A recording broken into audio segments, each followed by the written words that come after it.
Hello, everybody. Welcome to another Comic Source Comic Boom collaboration. It's your DC Spotlight for the week of September 25th, 2024. Last week, we're going to be reviewing all the books in detail, although I suppose there are some books here that we're not going to have that much to say about. So it's almost like a sneak peek of how things are going to be going forward. So these episodes are going to get a little shorter.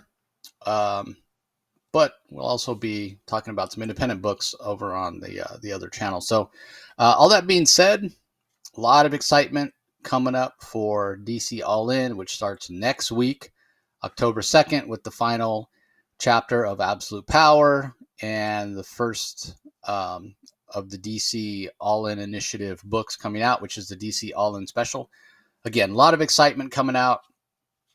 I had a chance to talk with Scott Snyder and Wes Craig, two of the creators on that All In Special, on Monday this week. Now, a little bit of a different situation here. Like normally, most recently when I've done interviews with DC creators, it's a one-on-one or one-on-two. It's me and the creators, either one creator or a creative team or what have you, and I get to ask whatever I want to ask, and they answer. But I'm not sure why DC wanted to do it this way. But for the All In Special, it's what's called a roundtable. So it's myself and a bunch of other comic book journalists, and we take turns asking questions. But we didn't even actually take turns this time. We submitted our questions, and somebody from DC asked them, wow.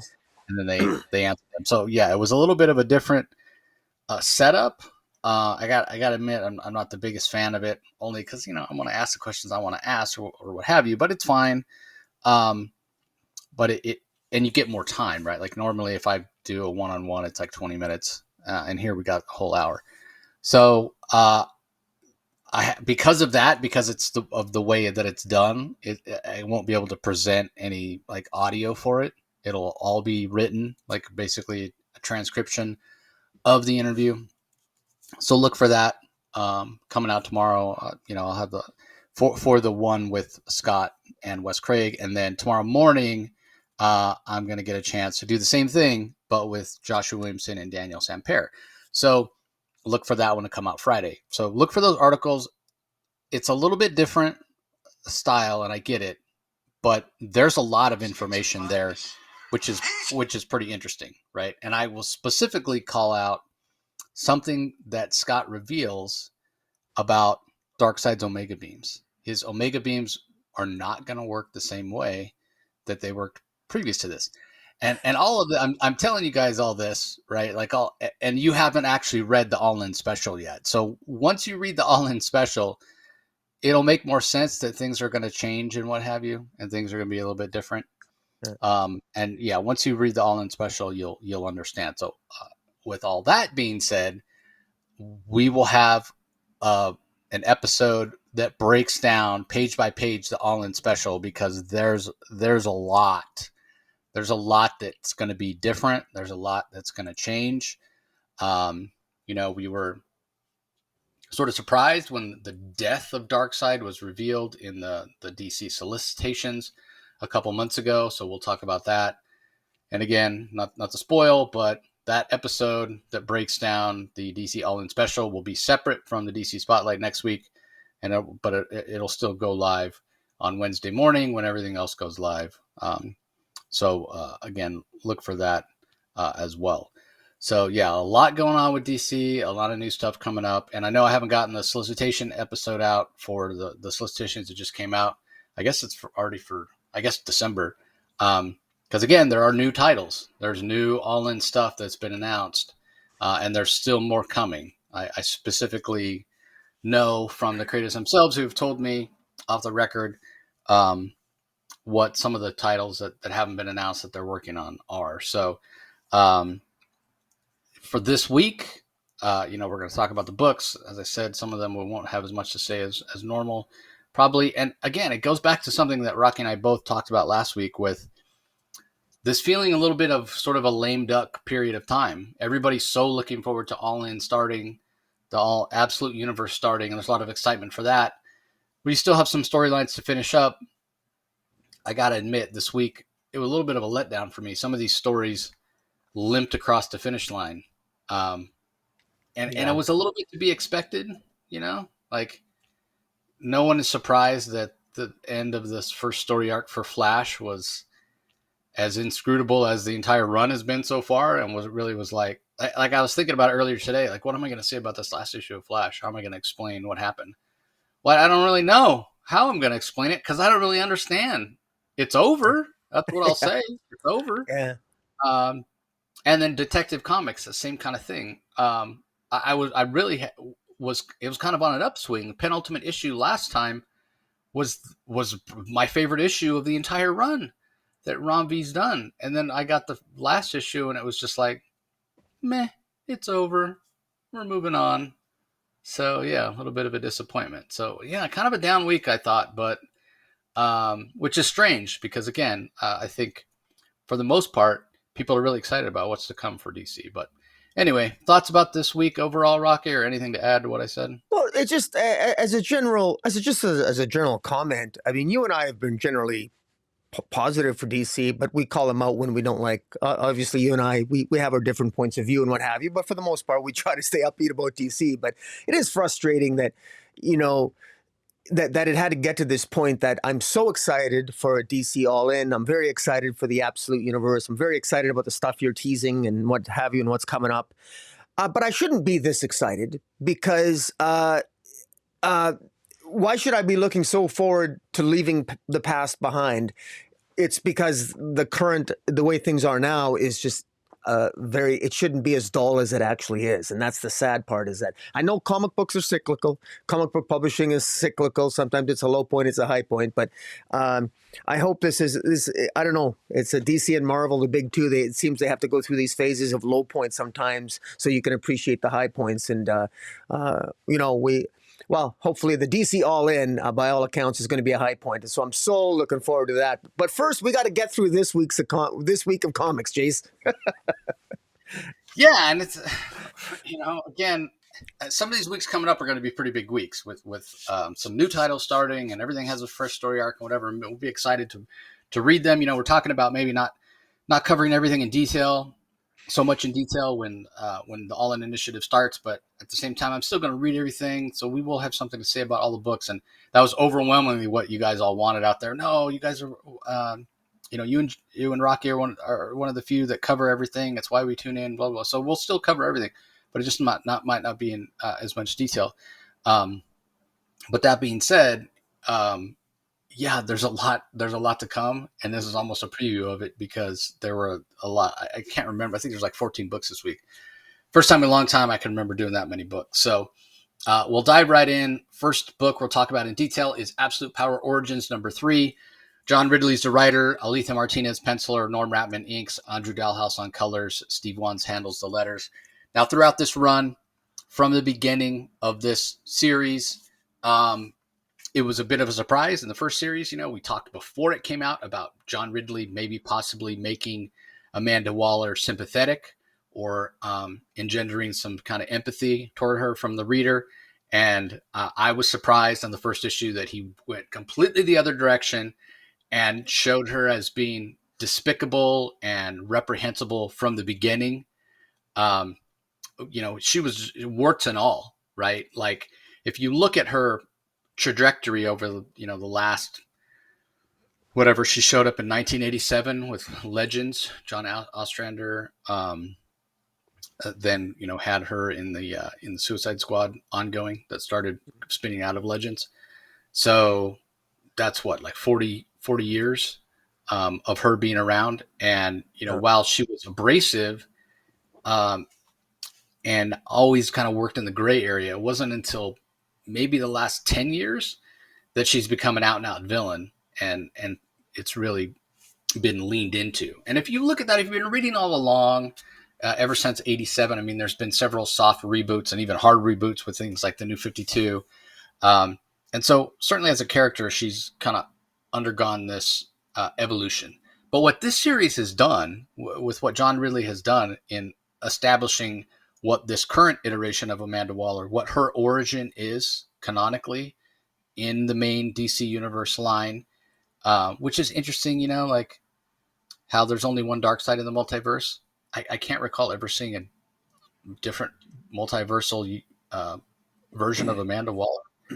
except in like kind of Black Label or Elseworlds tales, which kind of leans into my theory of her being pooped out of Darkseid's butt after a bad night of Thai food. But that's not the case. It's not the thing that, spoiler alert, it's not the thing Darkseid discovers at the end of Absolute Power. So I do find it interesting, but I guess it's more along the lines that she's just such a crappy and dislikable character. You don't want to have her around. One is enough, basically, is what I'm getting at here. But what this series has done is John Ridley has gone back and said, this is the definitive story of Amanda Waller and why she is the way that she is. Um, and it's sort of, I don't want to say thrown out everything that's gone before. Maybe I'll say it's overwritten everything that's gone on before. And if you look back at the original Amanda Waller, again, abrasive, but some things that were admirable, and you could kind of understand why she made the decisions she made. And even if you didn't agree with them, at least you understood them. Now that we have this, I sort of don't understand why she makes the decision she makes, other than the fact she's just a shitty person. Yeah. She's just crappy. And in this final issue, even her own children reject her. She has one of her daughters that's about to give birth and asks to see her mother. She's very late in her pregnancy and asks to meet her mother. And Amanda just ignores her. So the woman does an end around and talks to Amanda's driver and gets her driver to take Amanda Waller to meet this woman. And when Amanda finds out, she fires the driver. She's like, "Turn in your badge, you're done." Like just shitty, right? But when she does meet the daughter's like, "Yeah, so I'm about to have this kid. You're not going to be anywhere around it. You don't come around her." Her family basically disowns her. Her family knows that she lied to them, repeatedly, and it goes back to like even the hypocrisy and the thing that Waller says, like, I'm going to fight for democracy, and it's because of the loss of her son and her husband why she's doing this, and she's doing it to protect her kids.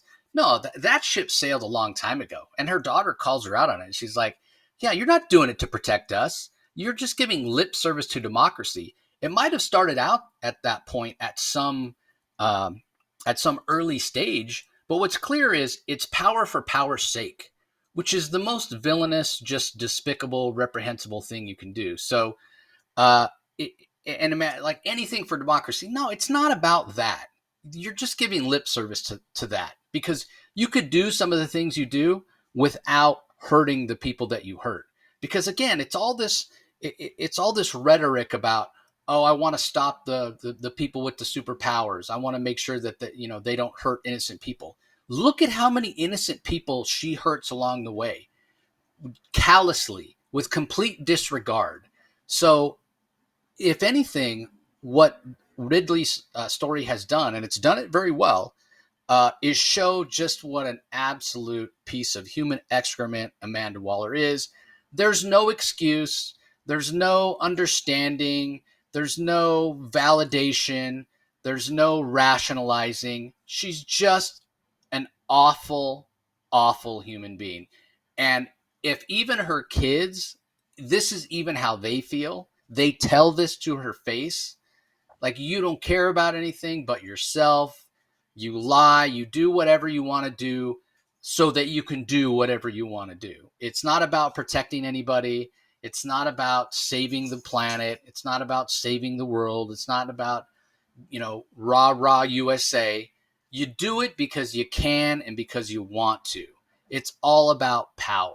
Just narcissistic, selfish, despicable, reprehensible behavior. She has absolutely no redeeming qualities whatsoever. She is, without a doubt, the most evil being in the entire DC universe, without exception. Worse than Darkseid, worse than Neron, worse than Trigon, just an absolute piece of shit. The only person I can possibly think that might be worse is whatever DC universe version of Hitler there would be, and that's it.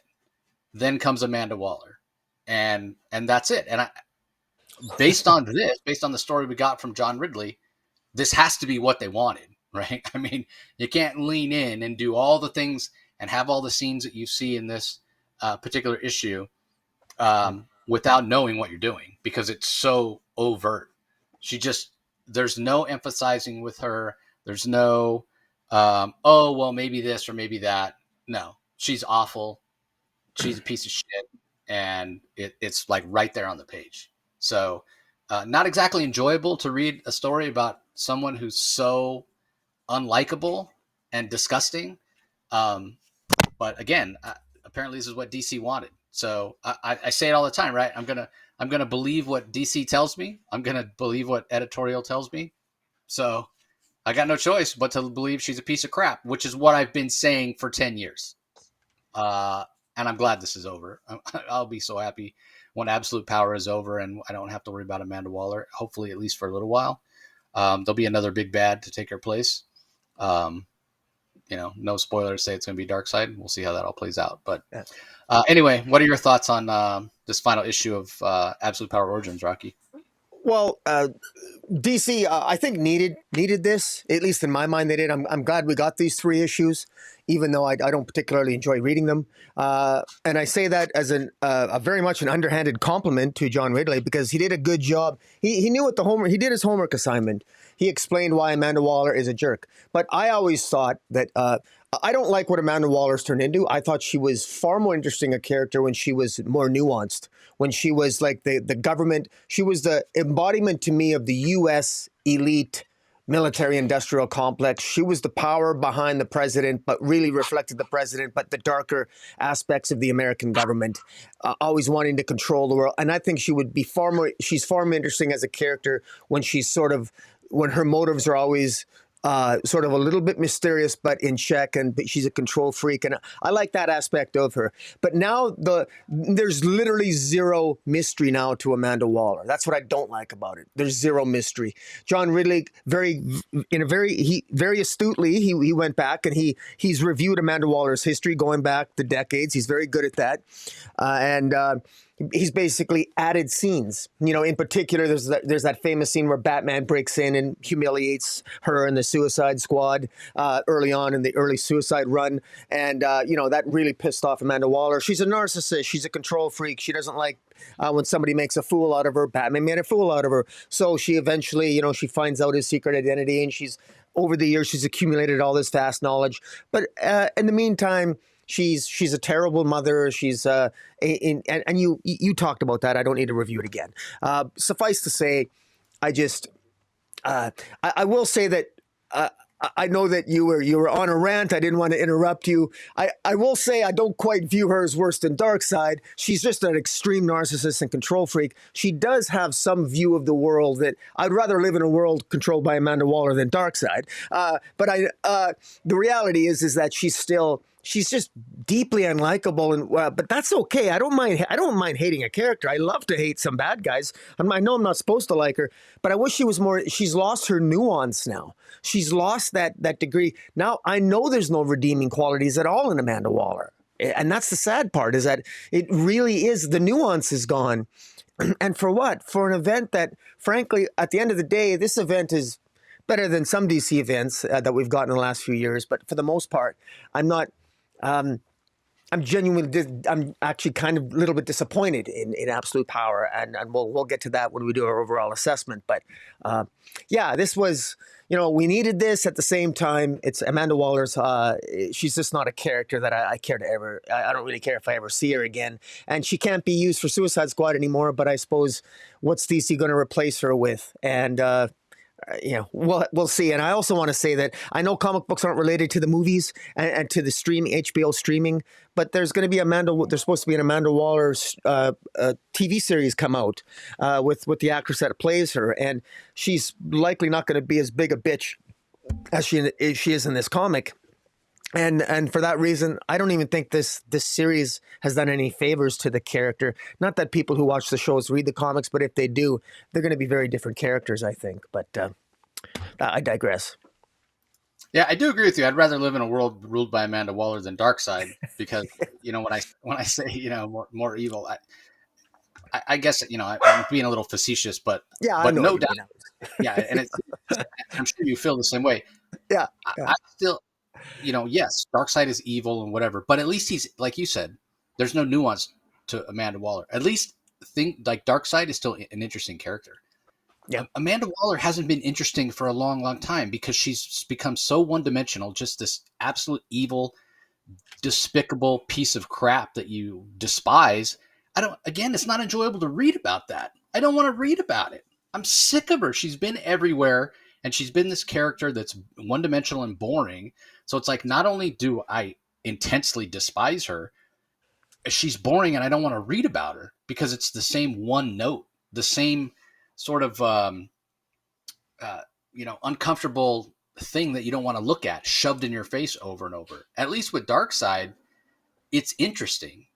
What's he going to do next? What's his plans? What are his machinations? Whatever. With Amanda, she's so unlikable.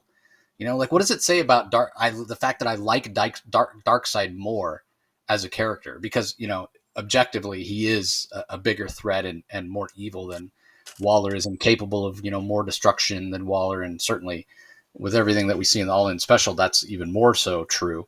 But yet, I would rather read about him than Amanda Waller. Like, oh my God, I just can she please just go away? Yeah. So anyway, um, go away. Up next, we have Detective Comics number 1089. It's the finale, part 2 of Detective Comics Nocturne Act 3, written by Ron V. Guillaume Marsh is the artist, colors by Luis Guerrero, letters by Ariana Mayer. And then we have Luftpause, written by Dan Waters, art by Christopher Mitten, Triona Farrell on colors, Steve Wands on letters. I sort of feel the same way. Like, thank God this is over. It's certainly not, the ending that I had hoped. It just seemed to end on a whimper. Like, again, last issue, we had all these various matchups with different characters fighting for the soul of Gotham. And when Batman, at the end, he confronts, I can't remember what her name is, Orgum, whatever the woman's name is. Yeah. I can't remember her first name, the Orgum Queen, if you will, or the matriarch of the Orgums. And Yeah. he's fighting against her here. And, physically he defeats her relatively easily, but she's kind of, doing that typical villain thing, or she's kind of cackling to herself. Oh, you may be defeating me here, but this is just a battle. I'm going to win the war because, Gotham is going to be, infected, and she's got Jonathan Crane, the Scarecrow, hooked up to this machine, and it's going to, infect all of Gotham with fear, what have you. And then, kind of similar to Final Crisis, in that, I hated the end of that as well. Where, I mean, Superman sings to save the day. Really, that's what we're doing. It's sort of the same thing here. So in order to prevent that, does Batman go and sort of defuse the bomb, at the last minute? Nah. Instead, he just goes and scares Jonathan Crane, right? The one thing we're told that Jonathan Crane truly fears the most, which is Batman, and we get a scene that actually shows us what Jonathan Crane sees when he looks at Batman, and it's this horrible bat-like monstrosity. And because of that, this machine that Jonathan Crane is hooked up to, it does go out and infect the city like it's supposed to, but instead of infecting it with the fears that the Scarecrow would normally give people or whatever, I mean, they'd be out of control. Now all of a sudden everybody just fears Batman more than ever. So like this reset. And Catwoman's even talking to Batman at the end, going, "Well, now everybody's going to fear you. You put a target on your back; they're gunning for you." And Batman basically says that that's okay. That's what I want because I saved the city. And there's this idea that he's more infused and connected to the city than ever before. And this is going to sound weird because this story's been going on for 2 years or what have you. But it doesn't feel like that was earned, right? This sort of reset of Batman and Batman's relationship with Gotham City, that ending just felt so like ex Deus Machina, like just came out of nowhere, and a little bit of a shortcut. And it didn't necessarily feel like Batman earned that, but hey, there it is. And then the other thing that I was struck with is how unnecessary and inconsequential Joker's daughter has been to the story. She showed up at the last minute, at the 11th hour, uh, you know, living with this couple, after being released and having undergone some rehabilitation or whatever. And then the Joker shows up and says the word Two-Face to her, basically, and she spins out of control and starts killing people or whatever. But then nothing really comes of it. And the only thing I can think of is DC editorial at some point must have said, "Hey, Ron V, we want to use Joker's daughter again. Can you throw her in your story and make her crazy again, so somebody else can use her later on?" It's just like, well, I don't know what the point of that was, and I sort of feel like that little plot line that got thrown in at the end is sort of indicative of this whole story. It's a bunch of little things that all got sort of thrown in, with the exception of the Two-Face storyline, because that kind of went throughout. Um, and obviously the Catwoman storyline, her rescuing Bruce and Bruce going through the desert or whatever, those were a little more consequential because they impacted the story a little bit more. Um, but this is definitely a situation where the sum total of all these different plot lines coming together, the sum doesn't, or the whole does not equal greater than the sum of the parts. And so at the end of the day, I'm just glad this is over. It definitely ended on a whimper and not a bang. And I'm just a little disappointed, only because the second to last issue, the issue last time that we talked about, was probably my favorite issue of the run, issue 1088, I guess. And it gave me hope that this was going to end on this really emphatic note. And instead, it doesn't. But again, Batman shows up. He confronts the Scarecrow. Scarecrow goes, and Gotham City's infected with fear of Batman. I mean, if that's what you wanted to kind of reset Batman and Gotham City and have everybody scared of Batman again and make him kind of more mysterious and whatever, man, you could have done that in 6 issues. You really could have. You could have had the organs show up even. You could have cut out a lot of this stuff that just dragged on forever and ever and ever. You don't need to kill Batman. You didn't need the Flash. I remember the issues we got. They were like back in the 1800s. And then the backups we had where it was the organs back in uh, the Middle East, like in whatever it was, the 15th or 16th century. Yeah. Oh my God, what a chore this has been. So I'm glad it's over. I didn't particularly care for the art in this issue either. Just not a style that I particularly enjoy. So at the end of the day, the best thing I can say is it's over, and I don't have to read this interminable Batman story anymore because, yeah, as much as it had its moments, it just really didn't do it for me. So anyway, maybe you feel differently. What are your thoughts on the finale here? Very, very disappointing. It definitely ended on a whimper. I thought I just didn't like the ending. Now, having said that, there are so many moving parts, but I found that in this long epic story that Ramvi has told, I will say that there are individual story arcs. In particular, the history of the Orgum family and the Orgum Queen leading to Arzen and the death of Arzen. There are some story arcs that I thought were well done and that I really enjoyed.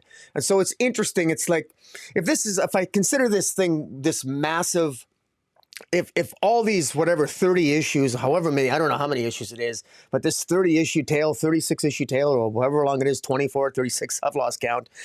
If this is the third act, this issue for me, I'll give you an example. It feels to me like when I'm watching a real cool action movie, but I get to a third act and I feel that it's a badly edited movie where the fight scenes and are so fast and so poorly edited. I don't really know what's going on, and it's happening so quick, and the resolutions are too quick, and it's like a really bad edited movie. And that's what this feels like. It's choppy. It's all over the place. It tries to resolve everything all at once. My God, you've had like like how many issues? This shouldn't feel so rushed and all over the place as it does. It really doesn't work. Also, a couple of things that I think thematically, just for me personally, absolutely failed spectacularly. There was promise there. I thought there was only one cool moment for me, and that is I thought it was a little bit, maybe a little bit tropey, but and cliche. But I actually liked that. There was a spot where one kid, makes a bat symbol and puts it on his flashlight, and he's not the only kid. There's a lot of people in Gotham shining a bat signal into the sky, which symbolizes Gotham supporting Batman. And then it ends with the thalamus machine, which, by the way, we never saw. I don't ever recall actually seeing what does this thalamus machine look like. We never actually saw it. we were just told that there's a neural network of caves underneath Gotham that are like the neural network in a brain, and that this is going to somehow, with the asthma, control Gotham and control their minds or something. But all of a sudden, I don't know, this thalamus engine is powered by something we don't know. But then we have this guy who playing dark music, opening a music box to counter the effects of the thalamus machine, the thalamus engine, only to have all the people of Gotham at the end fear Batman. So, okay, so what? Is that a win? It was a deeply unsatisfying ending. I thought, and it was just deeply unsatisfying. I can't recommend Ram V's Bat. That's how I think bad this ending is. This is a really, really bad ending. I can't recommend, and I've said this before in other arcs too. Why the Last Man, for example, Brian Vaughan, was a horrible ending. I can't recommend people read that. But you can enjoy the journey, but you're not going to enjoy the ending. This is another example of there are aspects of the journey that might be enjoyable, but this ending is just really, really. I think this is really bad. Huge disappointment. It's just really sad. The use of the 10-eyed man, Two-Face, the Arzen, so many things here. They just fell flat for me, and it's that's just me. But I agree with you. This was a pretty big disappointment, and Ram V, man, you got to do better than this. He bit off far too much than he could chew. There was way too many characters involved, and he never did explain. There are entire concepts he never explained that remain unexplained at the end of this run, and that's just inexcusable. And I hate to say it, but he missed the forest because of the trees at the end of the day. Yeah, I'm such a huge fan of him. This is the only thing I've ever read from him that I haven't liked. But I Yeah, don't it's not very don't good. yeah, I don't like it. It's just this doesn't work for me. Yeah, so it's a little bit unfortunate. 29 issues, 29 issues. Yeah, So crazy. not quite a 2.5 years. So again, very much looking forward to Tom Taylor's take. He's going to be exploring some interesting ideas. So we'll see how that plays out. Okay. Moving on, we've got Action Comics number 1069, written by Gail Simone, pencils by Eddie Barroows, inks by Danny Mickey and Jonas Trinidad, colors by Rex Locust, letters by Dave Sharp. Continuing this sort of all-stars on Superman, if you will. So Superman and the Challenge from the Stars, part 3 of 3, end of games.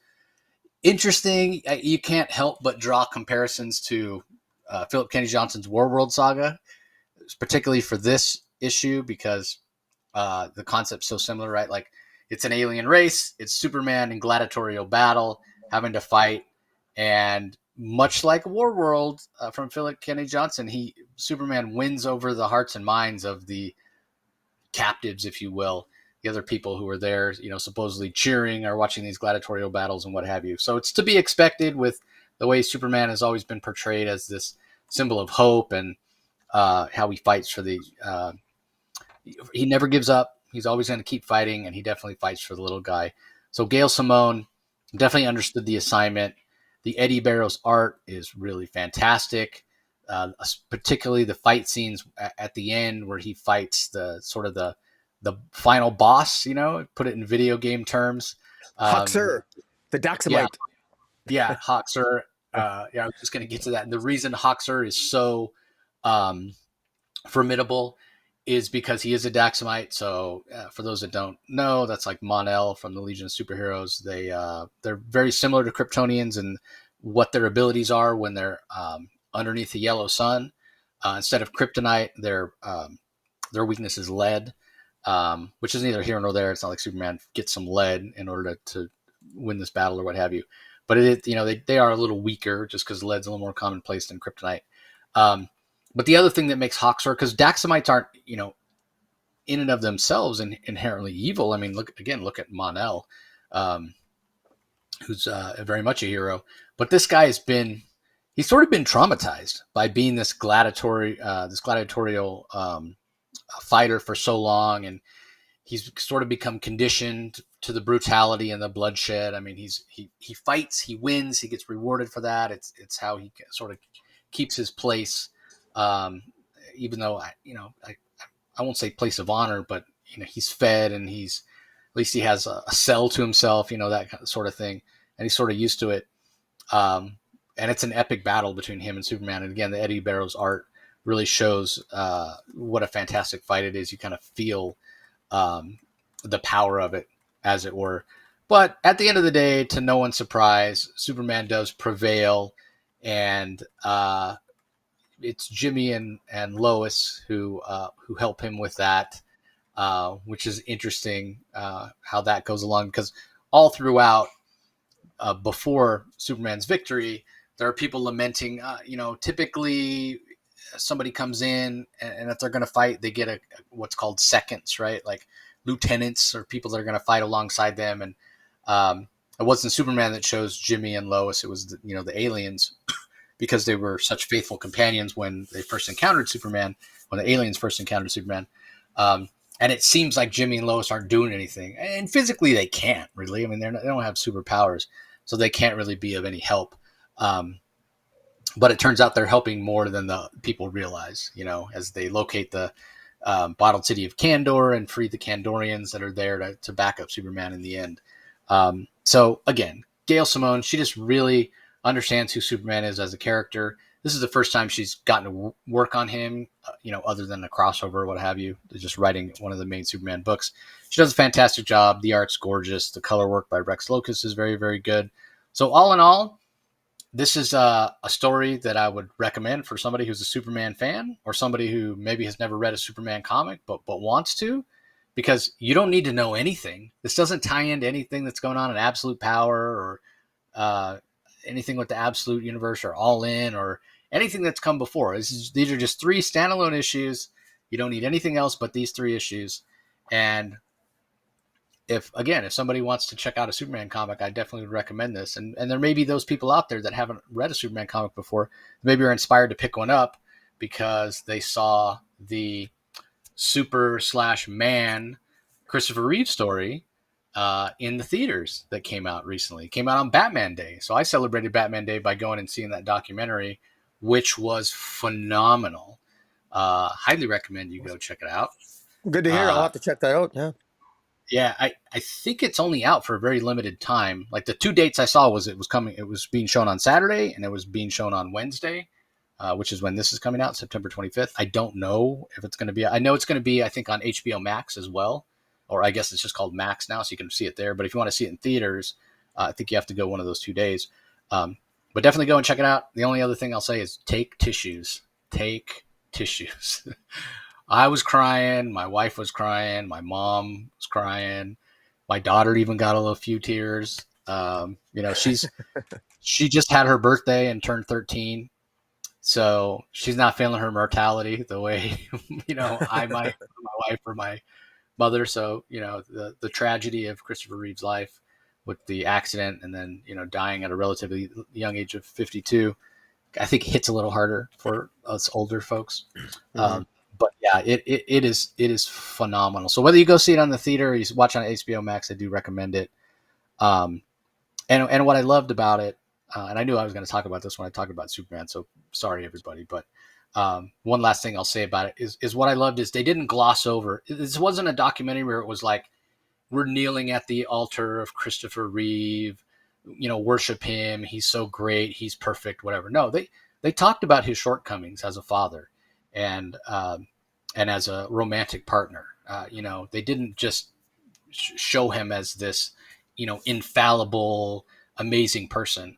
There was a lot to admire there, but he did have his shortcomings, and they touched on those. And so I appreciated that because he came across as, a very real, relatable person that, had this incredible event happen to him, being cast as Superman and doing an incredible job.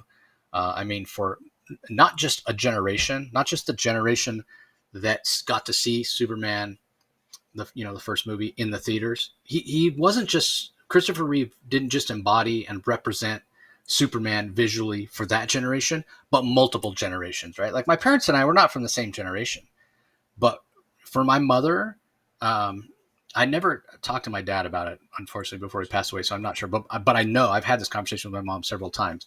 For my mother, who is 74, Christopher Reeve is Superman. Like when she pictures Superman in her head, that's who she pictures. I'm of a different generation. When I picture Superman in my head, I'm picturing, live action. I'm picturing Christopher Reeve. So for multiple generations, he was Superman. And again, not that he didn't have his shortcomings, but there was a lot to admire about what he did, his charity work and all kind. And this was before he was paralyzed. There's a lot to admire there. So yeah, my highest possible recommendation. Definitely go and check it out. Um, and very similarly, Gail Simone, she understands who Superman is, and a lot of that classic feel of Superman that you get in a Christopher Reeve Superman movie, we get in this Action Comics run. So this 3-issue series. So definitely go and check it out. And yeah, and if you're joining us on YouTube, Rocky's got the movie poster up there. It's you can just Google Superman, the Christopher Reeve story. It'll come up, but it's actually like super / man because he was super, he was a man. But yeah, I'm gonna try to go watch it again in the theater if I can finagle a way to fit it into my schedule on Wednesday night because I want to see. Even though I have Max, something about seeing it in the big screen. Yeah.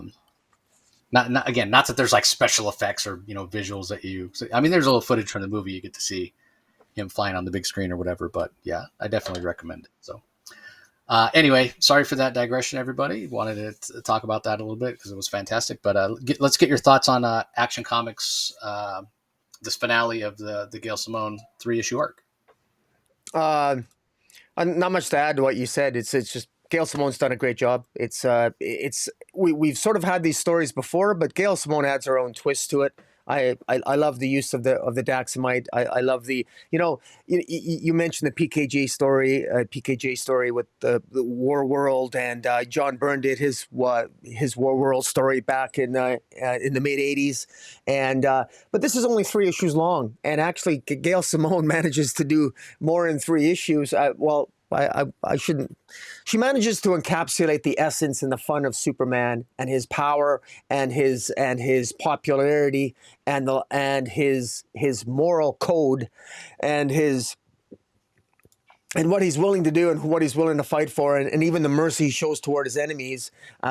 She manages to do that in just 3 issues, and Eddie Burroughs in the art's just fantastic. I love how Superman defeats actually Huxer, this one, I think he's 1/16th Daxamite or something. I think of the exact what they say, but he defeats Huxer by actually pushing him out of bounds. He's actually out of bounds, and so he wins on a technicality. So, but just I thought it was kind of comical. I really also I want to say again, how sexy Lois Lane is. Eddie Burroughs, thank you for, catering to my Tyrion fanboy. Lois Lane looks hotter here than she has. This is a younger Lois Lane, one who's probably still trying to attract Superman a little bit, and it shows. I think it works really well. And I love the black S on Superman. It just sort of. It's just kind of a cooler look. It has the feel of a younger, adventurous Superman, and I kind of like it. And it just goes to show you that it's not just Mark Waid over in World's Finest, and it's not just Mark Waid who's capable of creating past stories of DC, of revitalizing classic DC stories, but writing them with modern day sensibilities. Gail Simone's really good at it too, and I'm sure other writers are as well. And so I'd like to see DC. I love Mark Waid. All of them are Mark Waid. That's no problem. But I would have no objection whatsoever if Gail Simone was maybe hired to tell some DC stories of past DC stories, and we were just have some fun with DC's past a little bit, and don't give all the fun to Mark Waid, because this has been a really fun sort of digression for Action Comics. It's been pretty good. Yeah, it's interesting. We get these stories like this, like we've been getting in World's Finest and in this, and I think, wow, they're so fun. You don't need anything else to read. For casual readers, an easy jumping on point. They should just do this with all their books. And then I think, yeah, but then there wouldn't be the shared continuity. They wouldn't tie in with anything, and that you wonder at some point, do people then tune out? Like, it makes it easy to jump on, but it also makes it easy to jump off, which is a thing we've heard before. So yeah, I don't know. I don't know. You probably have to be careful how much of it you do. But I agree with you. She does encapsulate all those things you said. And the one thing I'll add that the story also has, that it showcases Superman's relationships, right? With specifically in here with the supporting cast, but specifically in this with Jimmy and Lois, which is fantastic. Definitely has a little bit of that triangle era feel where we used to get a lot more of the supporting cast, Ron Troop and Perry White and Jimmy and Lois, obviously. Okay, up next we have Absolute Power Task Force 7, number 7. I accidentally talked about this a little bit last time. So it's Global Guardian is the name of the story, written by Dan Waters, art is by Fran Gallen, letters by Dave Sharp, colors by Pete Woods. Interesting that they chose to include this. Again, I talked about it a little bit last time, having the Guardians of the Galaxy here, many characters that we don't normally see or haven't seen in a long, long time.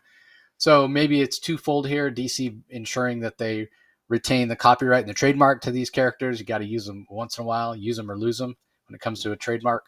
Um, but the other thing is, like, in terms of what it adds to the story, meh. I guess it's here to show that, hey, it's not just American superheroes that Amanda Waller is worried about.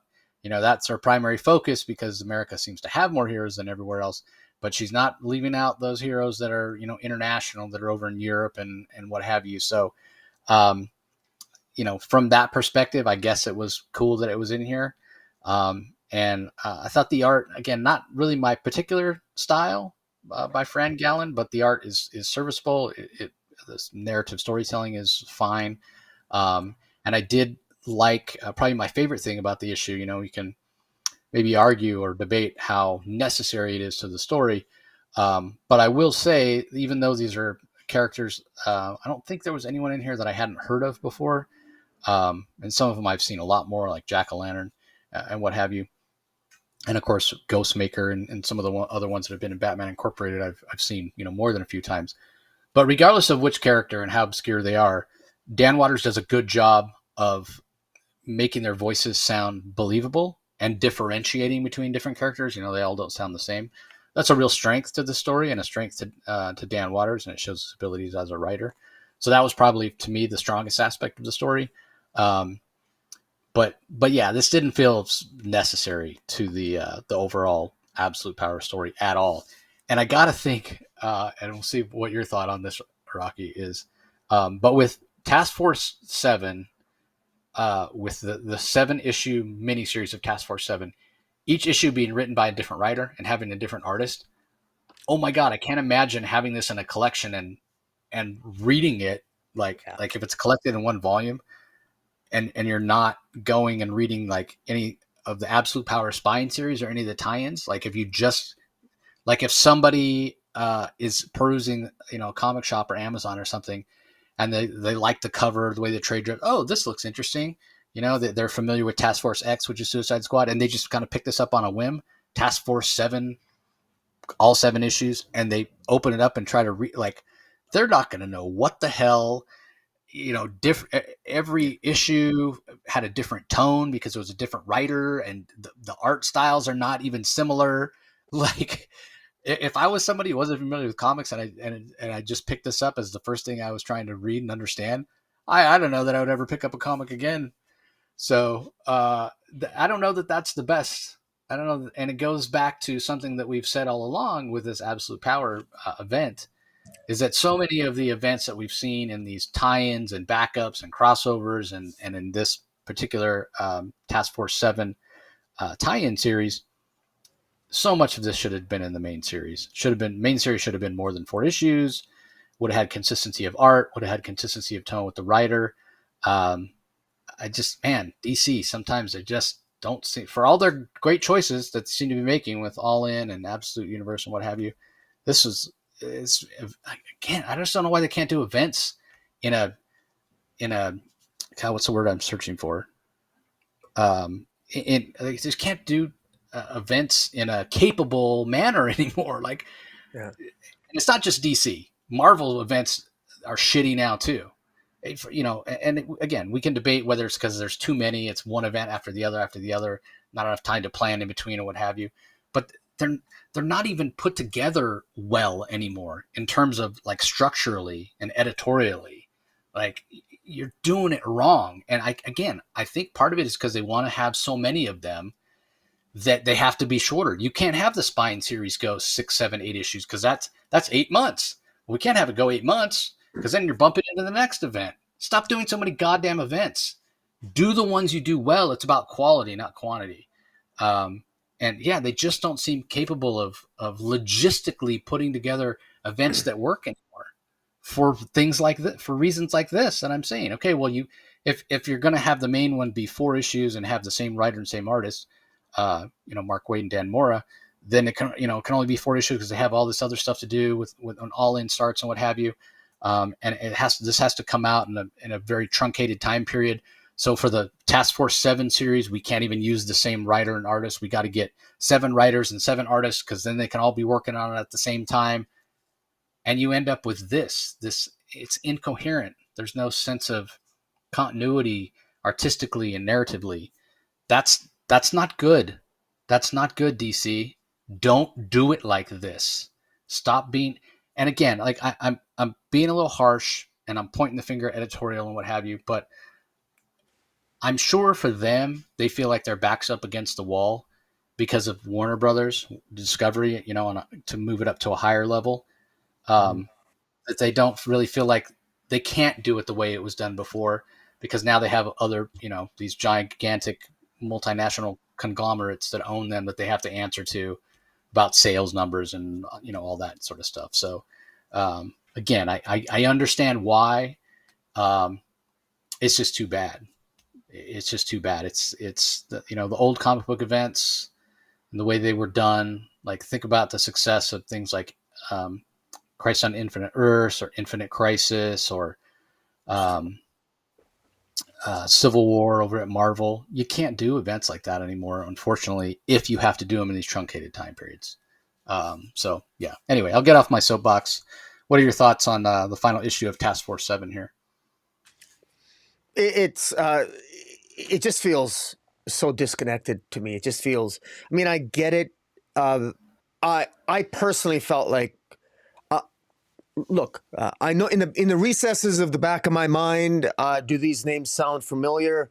Just a little bit. For the most part, I really didn't recognize. Truthfully, I didn't recognize almost anybody in this comic.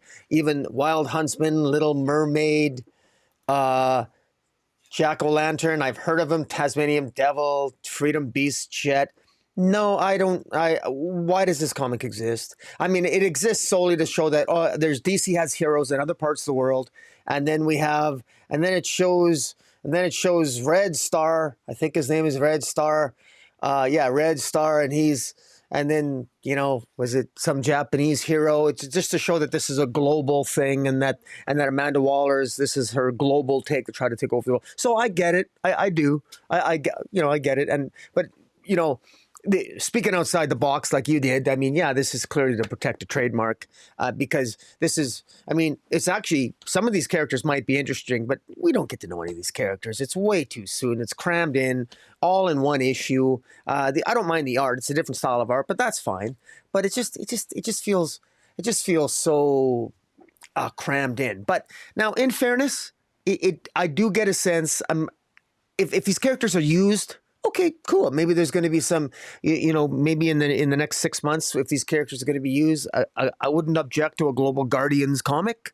These are characters that have potential, so hopefully they'll do something with them. So I got no objection to that, and I do think that it's interesting that what we know is coming out in October and beyond from solicitations.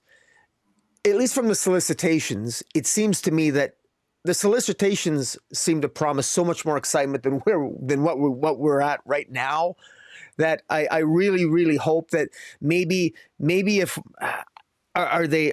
I'm actually kind of surprised. It's almost as if Warner Brothers has given the comics division or whatever did they give them a financial boost? Suddenly they can afford all these creators when they couldn't afford over the last 3 years. So is the budget's changed or what have you? Whatever it is, I'm happy for it. So hopefully they'll do something with this Global Guardian stuff. Mark Waid, at least I get the impression Mark Waid kind of has a plan moving forward, and certainly that absolute with the absolute tie-ins and the DC All In, we know that we have some idea what the tentative plan is. But in any event, this is almost kind of annoying reading this issue, but at the same time, it maybe promises things to come. So I'll err on the side of optimism. Yeah, fair enough. Okay, up next we have Batman Brave and the Bold, issue number 17. Starts off with the Calendar Man story. What's a calendar? Michael W. Conrad is the writer. Miguel Mondoka and Christopher Rittman are the artists. Mike Spicer on colors. Tom Napolitano on letters. Pet Surrection Part 1 by Zipporah Smith. Mike Norton is the artist. John Kalis on colors. Josh Reed on letters. Duality, which is the questions, Renee Montoya question story, has the finale, Part 3. Written by Alex Segura. Andy McDonald is the artist. Patricio Del Pesh on colors. Lucas Catoni handles the letters. Downtown at the Diner, written and letters done by Troy Petrie. Now, I think, as far as I know, this is the first thing I've ever seen Troy Petrie write anything. He's a long time. I mean, he's been working for decades as a letterer, and he's finally written something. So, interesting there. David Baldione does the art for that. Veronica Gandini on colors. And then we have Bats again, a micro story by G. Willow Wilson as a writer. Jason Sean Alexander is the artist. Lee Luffridge on colors. Tom Napolitano on letters.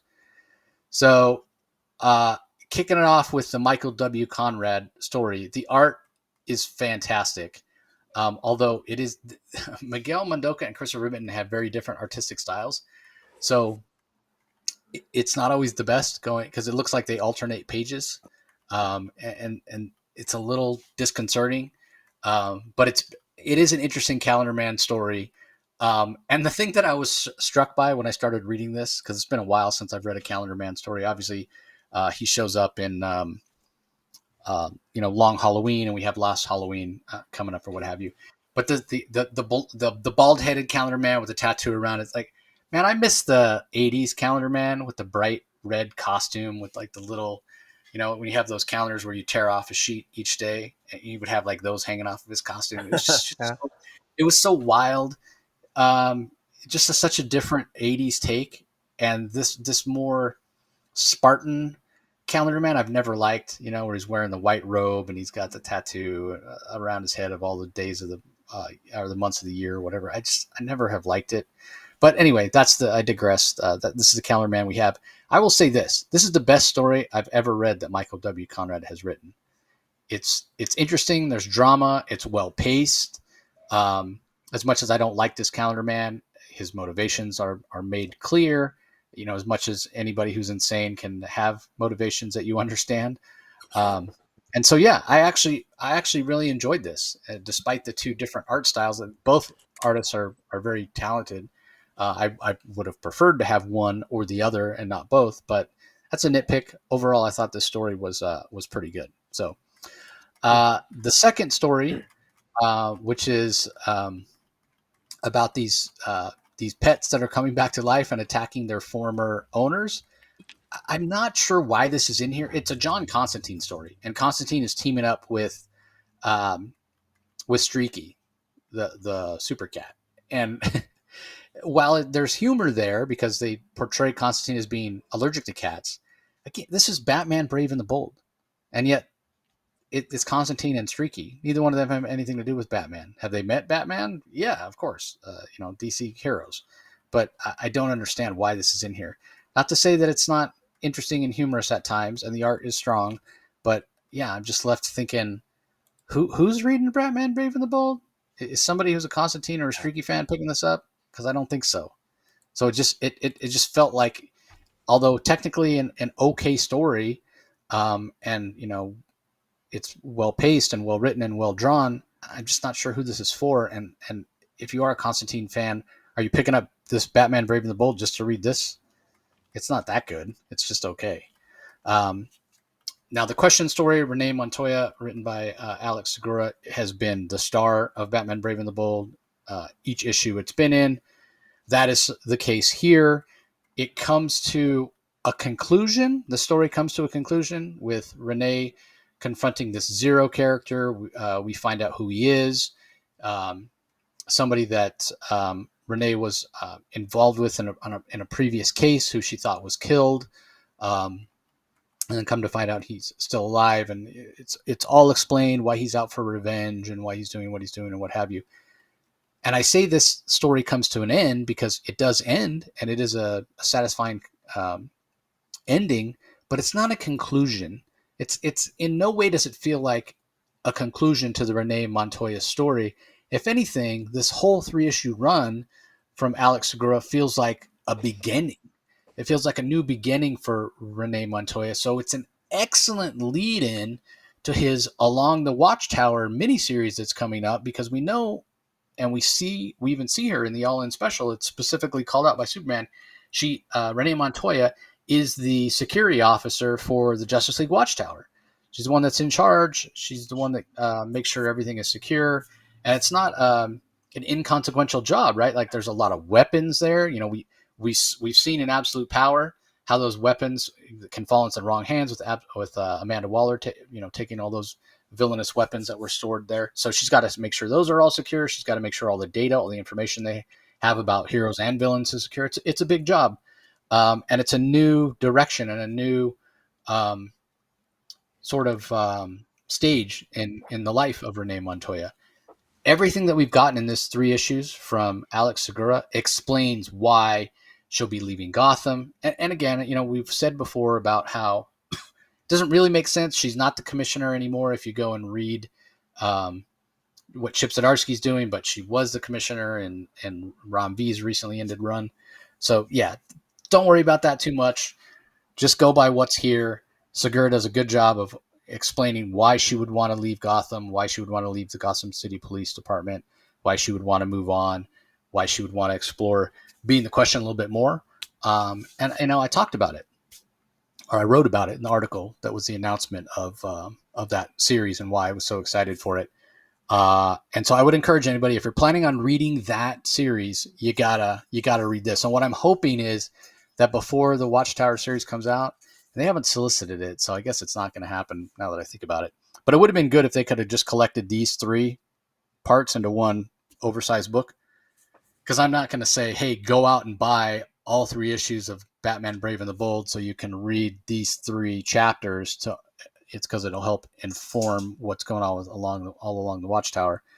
I can't in good conscience, tell you to go out and spend $30 for that. But anybody that is picking this up or, did read it or does read it will have the chance to help understand and have better context for what is coming in the Alex Segura miniseries. So I absolutely loved it.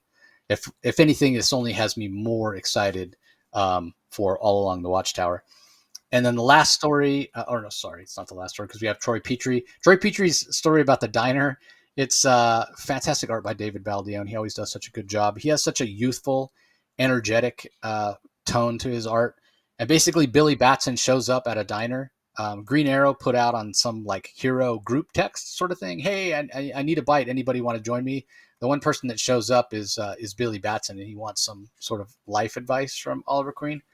And then, of course, because it's superhero comics, while the 2 are eating in the diner, Clayface and some henchmen that he recruits try to rob the diner, and Billy and Green Arrow save the day. So it's a fun story. It's nothing groundbreaking, but it's done very, very well in terms of pacing and dialogue and what have you. So if Troy Petrie wants to keep writing instead of just lettering, I think this certainly, he'll be able to put this on his resume and show it to people what he's capable of. And I could see it leading to more work. Again, David Baldeón art is just gorgeous. Also, the colors are really bright and done very, very well. Suits the tone of the story from Veronica Gandini. And then that Bats Again micro story from G. Willow Wilson. Have absolutely no idea why this story is in this book. It's 2 pages. And we see Man Bat, Kirk Langstrom, accidentally drink something. He like reaches for it. He's like, I need some caffeine. He reaches for his coffee. Instead, he accidentally drinks one of his potions that turns him into Man Bat, but he's supposed to be going to his group therapy session with his wife, his estranged wife. Like, what? How could you pick up a vial that has some glowing green liquid and think it's your coffee? That doesn't make any sense. And again, why is this in here? Was the book short 2 pages? I don't understand. It's literally 2 pages long. He drinks this thing accidentally, then laments that he drank it because he's got to go to his court mandated therapy session with his wife, couples counseling, and he goes walking off as a bat. That's it. Huh? What? Why? Yeah. I don't know. Batman Urban Legends, right? That's what it was called before this, before it turned into Batman Brave and the Bold. And we Yeah. lamented the reason for its existence. Felt a little hypocritical because we had said for years DC needs to do more anthologies. Then they do them, and they're not very good. Uh, and so yeah, I question why this title exists. I really do, because again, we're getting so many stories that don't have anything to do with Batman. We get it here with the Constantine and Streaky, and the Billy for as good as it is, and it's great for Troy Petrie to be able to put on his resume. The Green Arrow, Billy Batson story. It's not super memorable, and it doesn't again have anything to do with Batman. Yeah. I really, And I don't understand. I'm gonna complain again about the covers. I mean, the Simon DeMaio covers. You could, they all look the same. It seems that it's the same style, the same color tones. 17 covers. They're just so disappointing. I mean, you got to be looking for a variant cover, but um, it's just disappointing. I mean, they abandoned the principle of the Brave and the Bold, the classic. I mean, it's supposed to be Batman and a team up. There should be some reflection of that on the cover. There should be more of a classic look, a classic feel to it. I mean, they kind of understood the assignment with World's Finest, but they absolutely shit the bed when it comes to Batman Brave and the Bold, and it shows. And like I said, people, for those listening, you will notice that I didn't review because I never read this issue, and I've got no regrets. I will go back and read the Renee Montoya one, but I'm just Yeah, you put could this thing skip to the rest. rest. Yeah, you can skip the rest. I know you're a Renee Montoya fan, so yeah, I would recommend that. And just to defend DC a little bit. So when Brave and the Bold first started, it wasn't a Batman team up book, but it became that eventually, and it's what most people know it as. And also in other mediums, we had the Batman Brave and the Bold cartoon. It was Batman teaming up with someone else. So definitely when you hear Brave and the Bold, it's what people expect. It may not be again, it may not be what the series started out as for the first whatever 70 issues, but certainly yeah, it's they eventually did, hey, Batman and some, I think the first one was Batman and Hawkman, and it sold pretty well. And so then they did another Batman team up, and then it sold well. So they're like, hey, we're onto something. We're going to turn Brave and the Bold into the Batman team up book, or it's going to be Batman and somebody else. And that went on for years, over a decade. And it's what Batman Brave and the Bold, forget about Batman. It's what Brave and the Bold came to mean and be recognized as. So Yes. I get if they're trying to go back to the earliest days of it, but I don't think you can. I think the term Brave and the Bold has become too synonymous with it's Batman teaming up with somebody else. And to their, it's even called now Batman Brave and the Bold. So people expect Batman. Every story should have to do with Batman, or at least a Batman related character. But it's gotten away from that to the point where, yeah, now we're getting stories about Streaky and John Constantine. They're not even part of the Bat family. Yeah. It doesn't make any sense. So anyway, let's move on to something that's not much better, unfortunately. Power Girl, issue number 13, written by Leah Williams. Art is by Adriana Mello. Colors by Romulo Fajardo Jr. Becca Carey handles the letters. The art's great from Adriana Mello, really strong. This is an issue that focuses on Omen and what's going on in her life. Somebody's got it out for her. And it kind of unfolds in such a way that we see that she's sort of trapped and tricked into these situations where she appears to be the bad guy. And it is for those speculators the first appearance of a character that we know from solicits is going to be showing up more and more in Power Girl going forward. Whether she's a hero or not remains to be seen. She doesn't seem like a hero from what we know in terms of, again, she's on the other side of attacking Omen. But I guess you could make the argument, yeah, but Omen appears to be the one that's doing terrible things and appears to be the villain. So this ejecta character seems to be trying to stop her. but you get the feeling that Ejecta is behind it, or at least is aware that someone else is manipulating events to make Omen look like the bad guy. And eventually, you get the feeling that it's going to be Power Girl that's on the other end of Ejecta, fighting her, going, "Hey, why are you doing these things you shouldn't be doing," and what have you. So they're setting Ejecta up to be the hero, and Omen and Power Girl to be the bad guy, as it were. So this is Ejecta's first appearance. So that's what's going on in the story. And Power Girl doesn't show up to the last couple of pages at this club where Omen flees to after she escapes this party that she was at where she got attacked by Ejecta. And it's very coincidental, right? Like last we saw Power Girl, she was off on this date in Valhalla or wherever.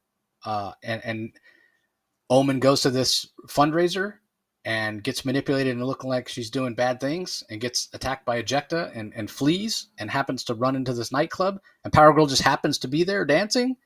What? So yeah, there's stuff that happens in this issue, and despite all of that, despite this conspiracy to make Ejecta look good and Omen look bad and probably eventually Power Girl look bad, despite all these things that I've talked about in terms of the story and plot points and what have you, this issue still manages to be boring as hell. Mm-hmm. It really does. I don't care. Yeah. It was a slog to get through it. The art helped, but man, this is definitely one of those books that I'm going to have about one sentence to say when we transition to doing a little bit shorter episodes. So, and I'm going to leave it at that. What are your thoughts, Rocky? Well, I want to compliment Adriana Mello. I actually I really enjoyed her art. I thought it was really good, and I'm assuming she does her own. Looks like she does her own inks, because I actually liked. I thought,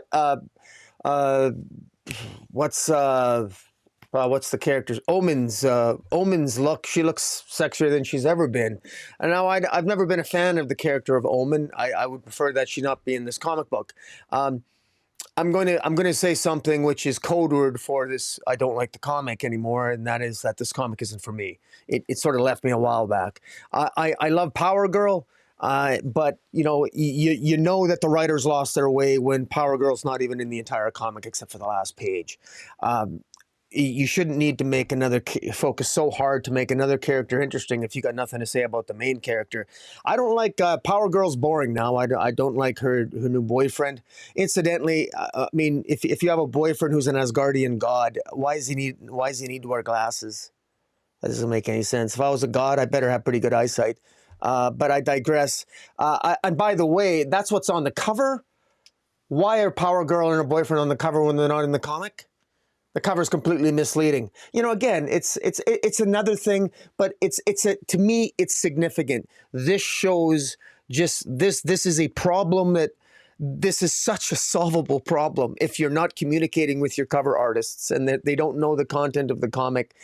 To me, this is just inexcusable. And it might, it sounds like I'm nitpicking, but I know I'm just the reader, and I'm thinking to myself, how do you screw that up? But anyways, the story itself, I don't really understand. I mean, again, gorgeous art, but so Omen meets Natasha Irons in a nightclub, and then Ejecta shows up and sort of humiliates her and attacks her because Omen hurt some people in the past. Now, in fairness, you and I pointed out a few times in past issues that Omen actually, I think, has questionable moral judgment. She interfered with the minds of young children. She's interfered with the minds of men, manipulated men psychologically. She's a complete jerk, bitch, to a guy who, God forbid, has the audacity to be kind enough to approach her in a bar. She's a complete bitch here. And I get the distinct impression that Leigh Williams didn't intend to write Omen like that, but I just don't like her. I don't like Omen. This Ejecta already seems to have a little bit more of a personality that I like.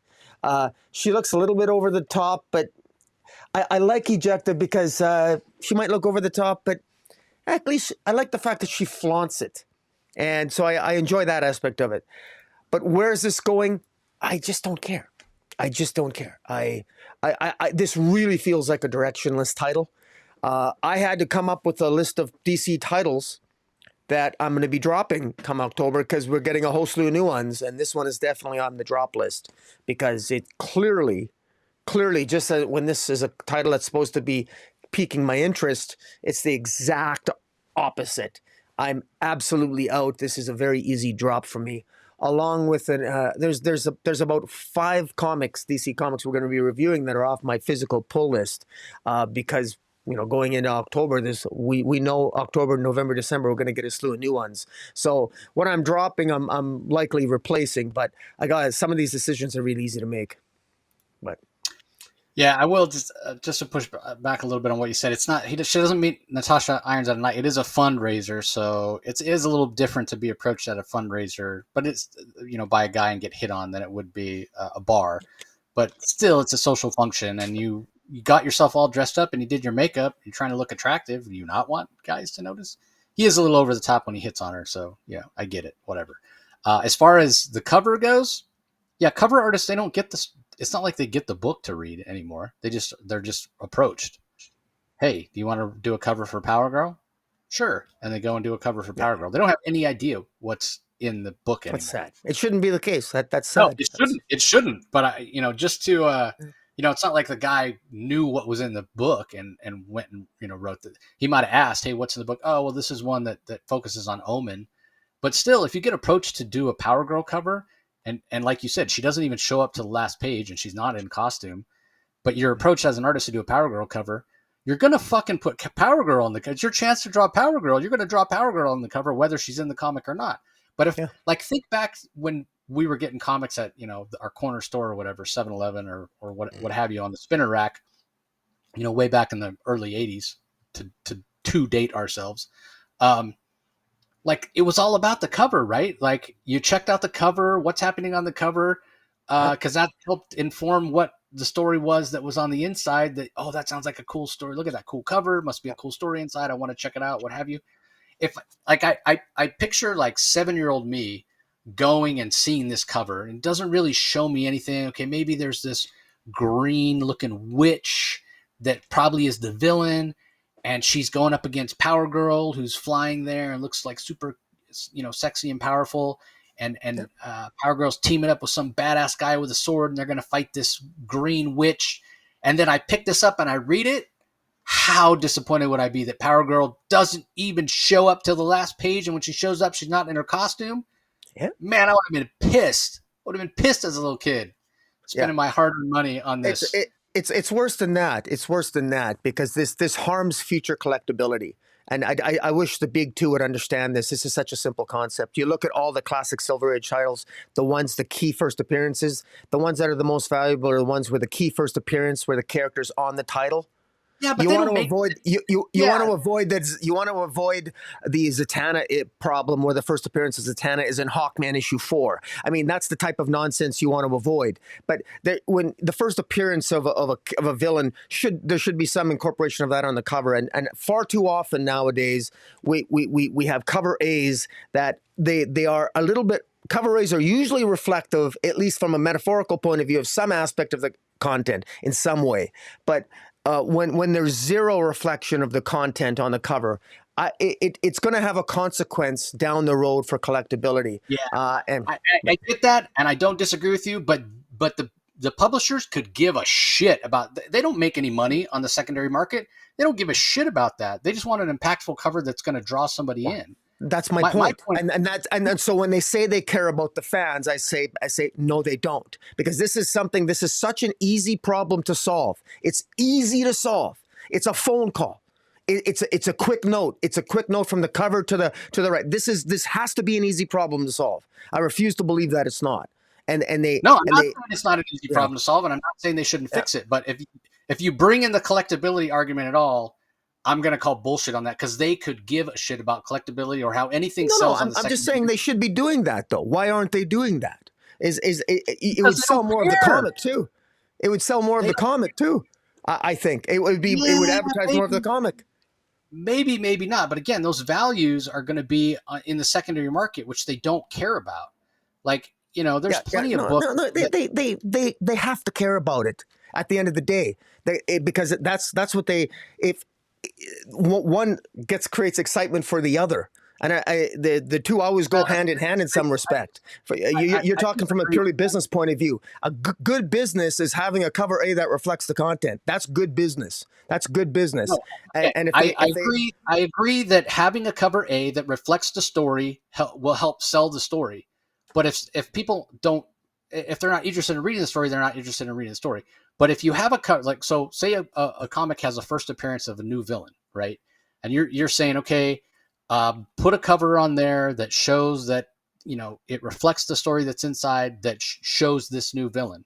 And what I'm saying is, by the time the books are ordered, it doesn't matter. The orders are already in. It doesn't matter. Like, most of the time now, when comic shops are putting in their orders, the cover's not even out there, so they wouldn't even know that the cover has some new villain on it, unless it's somebody that DC or Marvel or whoever is really pushing, and they're doing a lot of heavy marketing for it or what have you. But when we have these little, we say it all the time, hey, speculator alert, it's first appearance of this, first appearance of that, blah, blah, blah, whatever. When those books, when the solicitations for those books are being released, and when those books are ordered, the cover art is not even available. So they don't have any idea. Again, it goes to the vagaries of this weird way that comics are made, where everything is solicited 2 months before it's even made. So I agree with you. It moves the needle on the secondary market, but I don't think it would necessarily increase sales. I agree with you that it's a good business decision, because it's just respecting your fans and your readers to give them yeah. some idea of what's going on in the comic. It is caring about your fans and doing a favor for them. But I don't think that it's going to increase sales just because you have a cover that has the first appearance of somebody on it. Because again, by the time the books are ordered, the covers aren't there yet most of the time. And you think DC's bad? Marvel's even worse, right? Marvel's Oh, even worse. Because, and again, we'll move on, but I want to point this out. So I spend about $100 a week on my local comic shop, but I also order from DCBS to try to save a little money. And DCBS, they'll drop they do it about the first of the month, and they have the new books that are coming up. So it's about 2 weeks after the solicitations for the books have come out. You can go there, and again, you're ordering books that are going to be out in about 6 weeks. It's about, solicitations come out 2 months ahead of time. They're about 2 weeks behind because they do it the first of the month. So you go in there and you go to the pre-order section, and you could do it right now, and you're going to be looking at the books that come out in December. Or sorry, not quite December. At the 1st of January, you would be looking at the books that come out in December. So right now you'd be looking at November books. Go in there and go to the Marvel section. So these are books that come out in about 6 weeks. They don't even have covers for any of those books. None. The books are coming out in 6 weeks. Not only has the deadline to order the books passed, the final order cutoff has already passed. The final order cutoff has already passed for those books. yeah. The shops don't know what the fucking covers look like because Marvel hasn't released them. Right. And I would just say, but if now most of the time cover A's for a lot of comics, they do reflect the content. But I will say that, even if you don't see the cover, usually it says usually, not always, it can be a safe bet that a cover A will have some relationship with the content.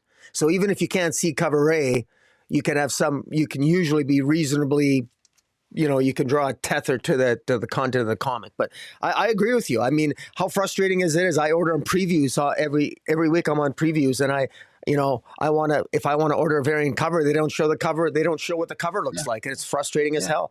Yeah, no, I agree with you. Yeah, yeah, and you're right.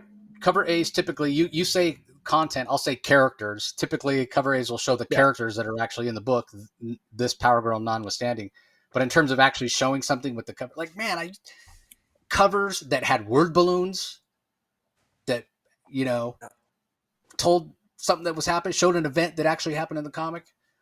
So fucking irritating. Yeah, well, just as an example, give an example. Adam Hughes back in his Catwoman days, when he was doing all the Wonder Woman covers, Adam Hughes, and when he was doing the Catwoman covers, his covers were not only gorgeous and thematic and are writing up they're collectible as hell.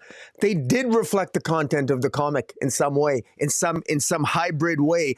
A lot of them did, especially as Wonder Woman ones. It wasn't just frivolous poses like nowadays, where they're just great artists are just phoning them in with pose this and pose that, you know. But anyways, I don't want to. That's I could rant for a whole video on that, but it's frustrating to me.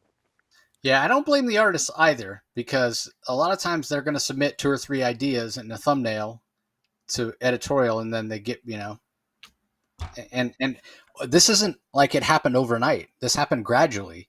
As much as I love those Adam Hughes covers and the Brian Boland Wonder Woman covers, when you think about it, how this started was that sort of pinup style cover that got super popular with those guys, and then that's how we gravitated away from the storytelling type of covers to the pinup style covers. So, and again, I'm not saying it's Adam Hughes' fault, Brian Boland's fault, whatever. Editorial chasing dollars is what it comes down to. So, anyway, man, we went way off. Everybody's like, I thought this was supposed to be a shorter episode. We got all kinds of tangents on this one. So, anyway, I can help out here with Green Arrow number 16, Old Friends, written by Joshua Williamson, art by Ammon K. Nahalapan and Sean Isaacs, colors by Romulo Fajardo Jr., letters by Troy Petrie. This is the fight between Bright and Green Arrow. We find out who Bright is. He's a White Lantern from Earth 3. We know Amanda Waller has been recruiting from the multiverse in order to enhance the ranks of her army. So this is a little bit of confirmation of that. We also get a little bit of a roller coaster ride with Oliver Queen. We talked about last issue. Hey, he shows up. He's going to fight Bright. He's trying to save his family. Maybe he's not the douchebag we thought he was. Maybe he's not the idiot for trusting Amanda Waller that we thought he was, because despite Mark Waid telling me, well, how could somebody pull the wool over Amanda Waller's eyes when she has this precog on her team and mind readers on her team? But yeah, after Oliver fights off Bright and rescues the members of his Green Arrow family, he goes to the Hall of Order and then has them all arrested and basically learns some things about the hero's plans and turns around and tells Waller. What the hell is Oliver Queen doing?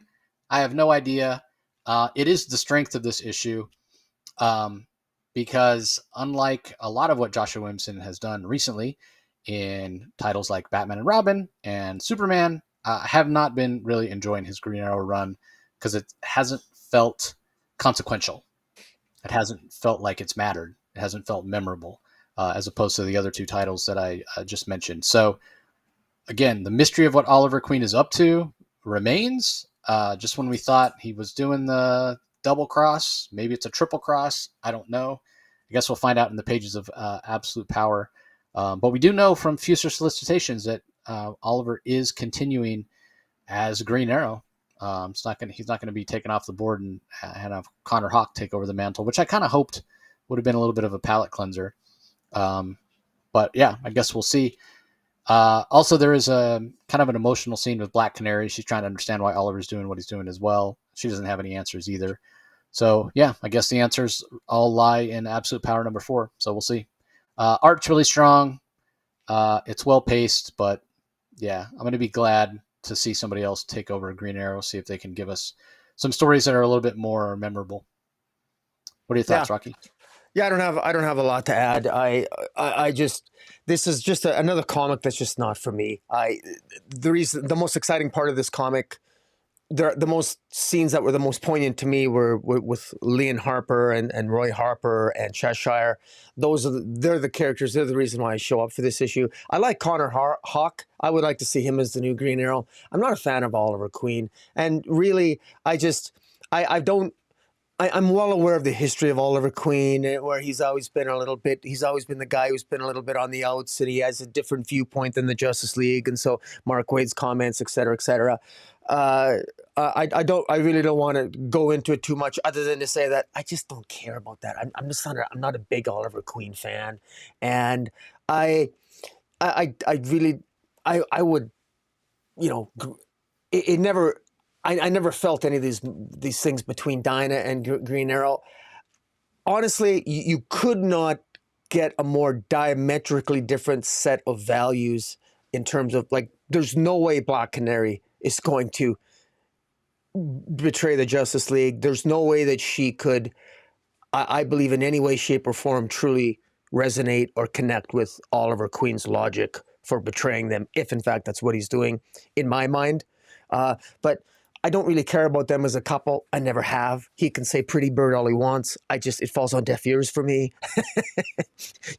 I think Black Canary's due for a new boyfriend if it was up to me. But I never get my wish. I'm still hoping for John Kent and Saturn Girl, and I know how that's going to end up. But no, the art, I enjoyed the art. I thought the action was pretty good.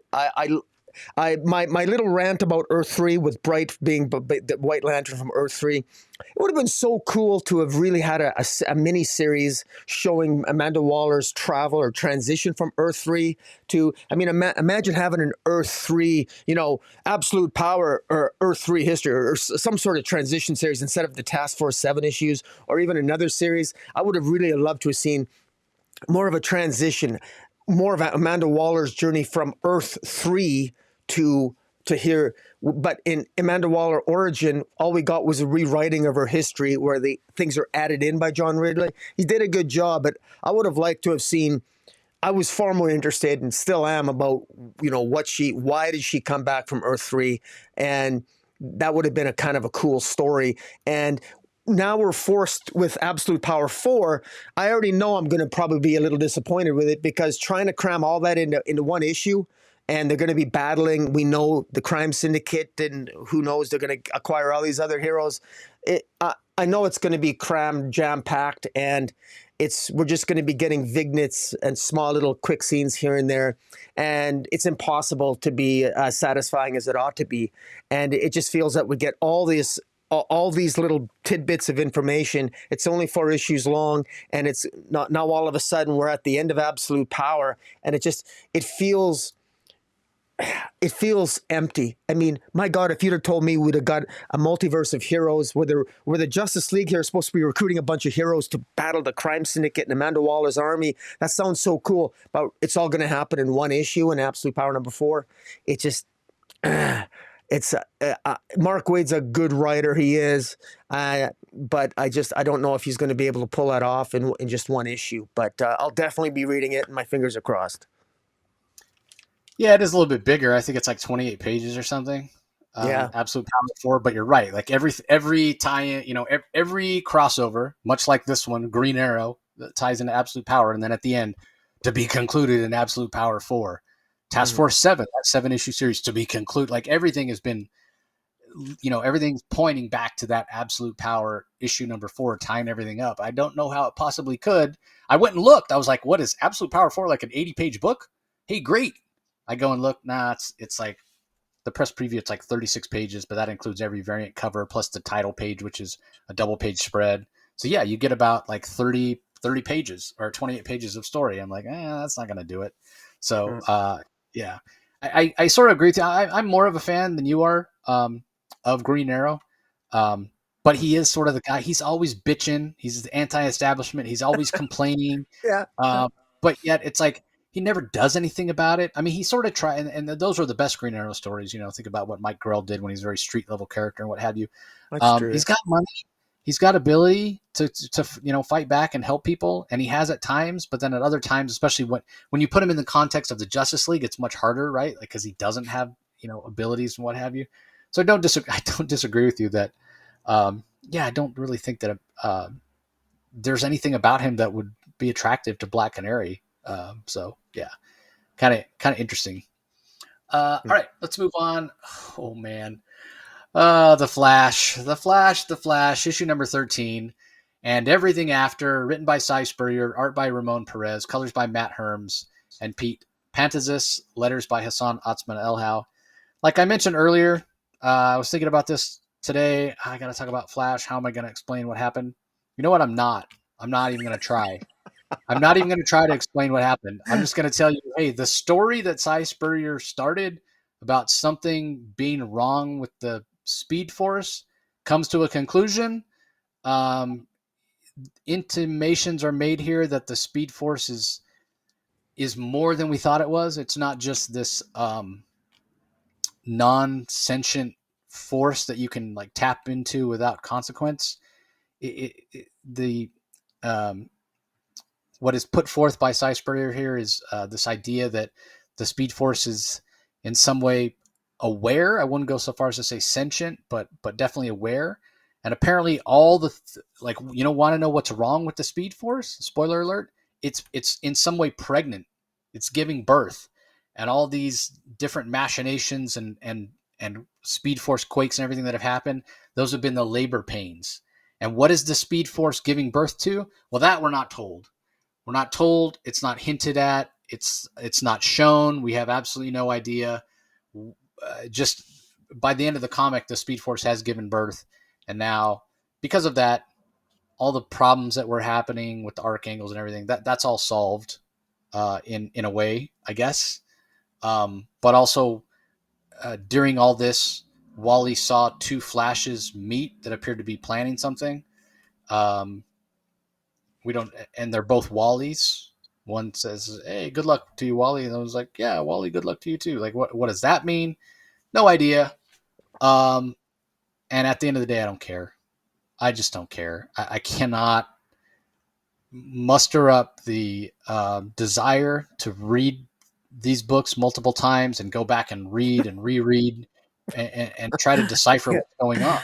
It's Uh-huh. like it's fucking homework, man. To Yeah. understand what's going on with Cy Spurrier's Flash is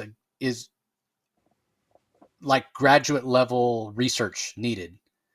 It's not fun. Yeah. It's not like it is. Yeah. I've never had a comic that felt more like homework to read than this, and I'm Yeah. just not going to do it. I, I I, didn't think I the art. I agree with you. I Yeah. didn't think the art was particularly good either. I'm glad it's over. And my biggest disappointment with All In, and most of the time I'm the first one that says, "Hey, don't complain about something or say you're disappointed until you've actually given it a chance." But I'm gonna say right now, my biggest disappointment for the All In initiative is the fact that Cy Spurrier is still on Flash because he's the wrong writer. And I'm not saying Cy Spurrier's not talented. The man oozes talent when it comes to writing things like Swamp Thing, and we love his John Constantine Dead in America. But he is the wrong writer for Flash. I'm not saying he wouldn't be able to come up with a good story for another superhero, but I've given this a chance. What did I just say? Give it a chance. I gave it a chance. I didn't think he was the right choice, but I came into it with an open mind and tried to understand what the fuck was going on. And Yeah. it's not possible. And I'll remind everybody that every time a new issue of Flash comes out, I go to Comic Book Roundup because I'm curious what other people are thinking. And as has been the case the entire time, it goes like this: the reviews for Flash, and this is both readers. They have two separate ratings. They have readers and they have critical reviews. And the ratings for Flash, every single issue has gone down, issue after issue after issue. It is not a good story. I don't understand why DC left him on the title. Uh, Again, I'm not trying to take food out of anybody's mouth. I'm not saying anybody sets out to make a bad comic, but this just doesn't work. It doesn't work. It's not fun. Yeah, I'm going to shut up because Yeah. I'm just bitching at this point. It's So okay. yeah. Now, now I'm Like, gonna like have to. Flash is one of my favorite characters, and he's Yeah. just being shit on. He's being shit on. Man, Wally Yeah. West fans, it really does seem like DC hates him, right? They go from like Yeah. killing him to he's gone for years. They bring him back. They have him murder a bunch of people. Then they finally, hey, Jeremy Adams comes in and kind of fixes some stuff. And then they go, hey, the book's selling well. Everybody loves what Jeremy Adams is doing. Fuck you, Wally West fans. Cy Spurrier, hold my beer. Come on in and take over. And you know what? That bringing up Jeremy's name does remind me of one other thing. You mentioned when we were talking about the Green Arrow book that we just talked about, wanting to know more about Bright and what have you.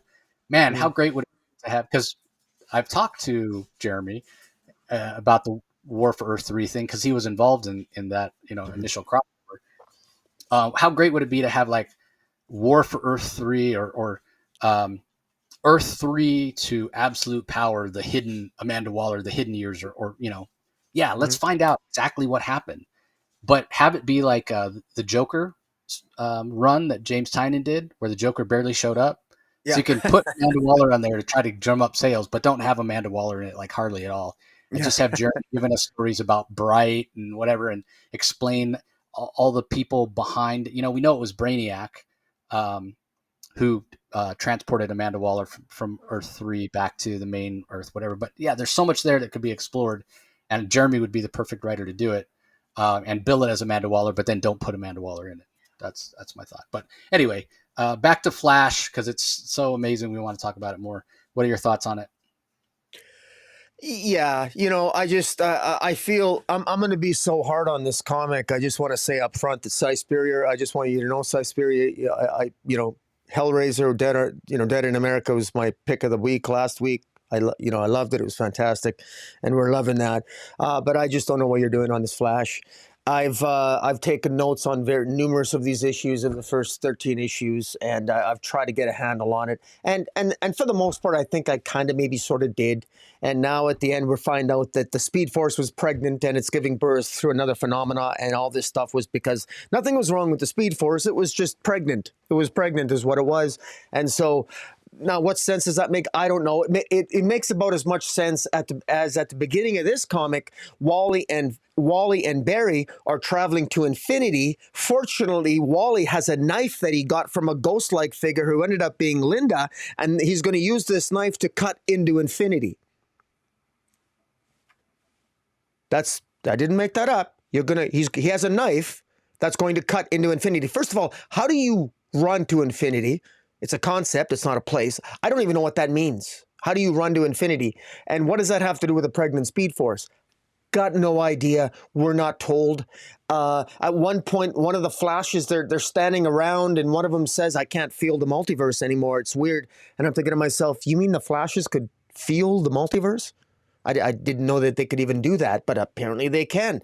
I don't know. I guess when you connect, I know the Speed Force permeates throughout the multiverse, and so they've got a connection to the Speed Force. So maybe if something happens in the multiverse, maybe they can feel it through the ripples in the Speed Force. I can kind of maybe see that, but the concepts here are just so wacky, so out to lunch. Also, Cy Spurrier said in an interview that he asked editorial if it was okay if he could age up Jay and Irie West because they were young. Jay and Irie West were young. They were written by Jeremy Adams. They were fun. It was like the glory days. There was a fun family, and he said he needed to age up Jay and Irie West for his story. He needed to do that, and I'm thinking to myself, now that the story arc is done, and I'm thinking, for what purpose? Why did you need to age up Jay West? Why did you need to age him up? For what? To force him to be this super Speed Force genius? You didn't need to do that. You could have had that. What Jay discovered, and he got all these powers. You didn't need to do that. And Irie, why age her up so she could break up a Speed Force drug trafficking ring, which he did? Okay, but was that really a subplot that was even necessary? So, but you aged them up, and for what? The whole thing seems just like a waste of time. And it just seems superfluous. And then at the end, Wally, during all this stuff, when Wally and Barry somehow, I don't even know how they won the day or what they did. They cut into infinity, and I don't know how they restored anything. Nothing's really explained here. Wally has a recollection of him. He seems to have a distant memory of running into a dark, like a version of himself that has like black in his costume and named Wally. Could that be the ultimate? Could that be the absolute Flash in the future? I kind of doubt it. And also, what phenomena does the Speed Force give birth to? And to be quite blunt about it, this was so nonsensical, and that this progress of events is, how are future writers, and I always think of that, how are future writers supposed to work with that? They're Because not. They'll ignore it. the ultimate example of writers not knowing what to do with it is Grant Morrison's Final Crisis.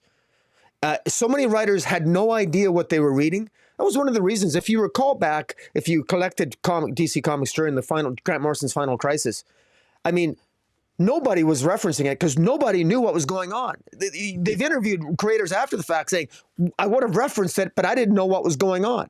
I mean, and this is another example of that. Well, trying to figure out what's going on here is a chore here. This is this is just not very clear. Now, I will say this. If you read solicitations for Flash, issue 14, the one after this one, it looks as if Cy Spurrier, maybe he's listened to the fans because he's, the Wally Weston family go to Skataris, which is where Warlord is. And so it maybe is going to be a family adventure. And it doesn't sound like there's going to be a bunch of science hocus pocus and wonkiness that's in this first 12 issues or first 13 issues. So maybe it will change next issue. Maybe we'll get a more coherent story, one that will actually be clear. But I'm not going to hold my breath. I'll always say I draw Power Girl. I dropped a Flash. This is the physical copies. I stuck with this far too long. I finished this arc. I'm out of Cy Spurrier Flash as well. I just can't support it because when it's gone this far, man, there's just the competition is just too great, and I need something that makes sense. And I gave him 12 too many issues. Yeah, what is it with these UK writers like Morrison and Cy Spurrier that they have? I mean, it's almost like they're too clever. They're trying to be too clever for their own good. Yeah. Just give me a good story. It doesn't have to be, something that's never been seen or done before. Give me a good story with good art. And if it draws inspiration from other things or, might be a little bit derivative, then, that's okay. That's okay. But yeah, I went and took a quick peek at Comic Book Roundup just to refresh myself. Yeah, the first issue, and don't get me wrong, that's not what I would have given it, but an 8.9 out of 10 was the rating, the aggregate rating of critical reviews and fan reviews. The last issue, not this issue that we're talking about, because it hasn't come out yet, but issue 12, out of 10, it got a 6. I think that's a little generous, giving it a 6 out of 10. But man, it's almost dropped in half in a year. So, all right. Speaking of inscrutable, up next we have Outsiders number 11, Burn It Down and Start Again, written by Jackson Lansing and Colin Kelly. Robert Carey handles the art, Valentina Tadeo on colors, Tom Napolitano on letters. Now, I'm being a little facetious when I say, inscrutable. I did understand the story. I did know what was going on. I think it made sense. However, as I have said throughout, if you're a fan of the Authority or Planetary and those kind of things, if you've read it and you're familiar with characters like Chiquita Wagner, you're going to get more out of the story. I'm not familiar with any of these characters. I still was able to understand this and enjoy it. But I will admit to it has a little bit of less of an impact. Like I think this story should be more impactful for me based on the sort of breadth and size of the events that are happening. I mean, in this book, the entire multiverse, the entire omniverse gets erased at one point. But it's kind of, for me, it's a little bit of a ho-hum moment. I'm just like, because I mean, I guess at the end of the day, I know it's going to be restored because it's comics, but I just feel like I'm missing out a little bit in this story because I don't have the context of having read. I've never read Planetary. I've never read Authority. I've never read Stormwatch. Never read any of that Wildstorm stuff. So I do feel like if I had read that, like I wasn't familiar with this idea of reality being like this snowflake with whatever is 1,600 different combinations or whatever the number is. Those are interesting concepts, and I just feel like if I had a better understanding of that this would be more impactful for me. But I will say that technically it's a very well done comic in terms of pacing, in terms of the story beats landing, the art is impactful, and I did enjoy it and I did understand it. It just, for me personally, it feels like there's a little something missing to make this like really land where I could be like, oh wow, that was amazing. Because that's sort of what I've come to expect from these writers. Like, if anybody's hasn't read Colin and Jackson's Captain America run, oh man. Again, I have a lot of context. I've read Captain America. I understand, Steve Rogers and who he is and what have you. I've read decades and decades of his stories. And when I read their Captain America run and how it tied in with Winter Soldier and Bucky Barnes, everything, there was plenty of those, oh, wow, holy shit moments. Because I know that these writers are capable of that. But for me, that's what was missing here. But I think that's my shortcoming for not having read that other stuff to give it context. So anyway, what are your thoughts on it, Rocky?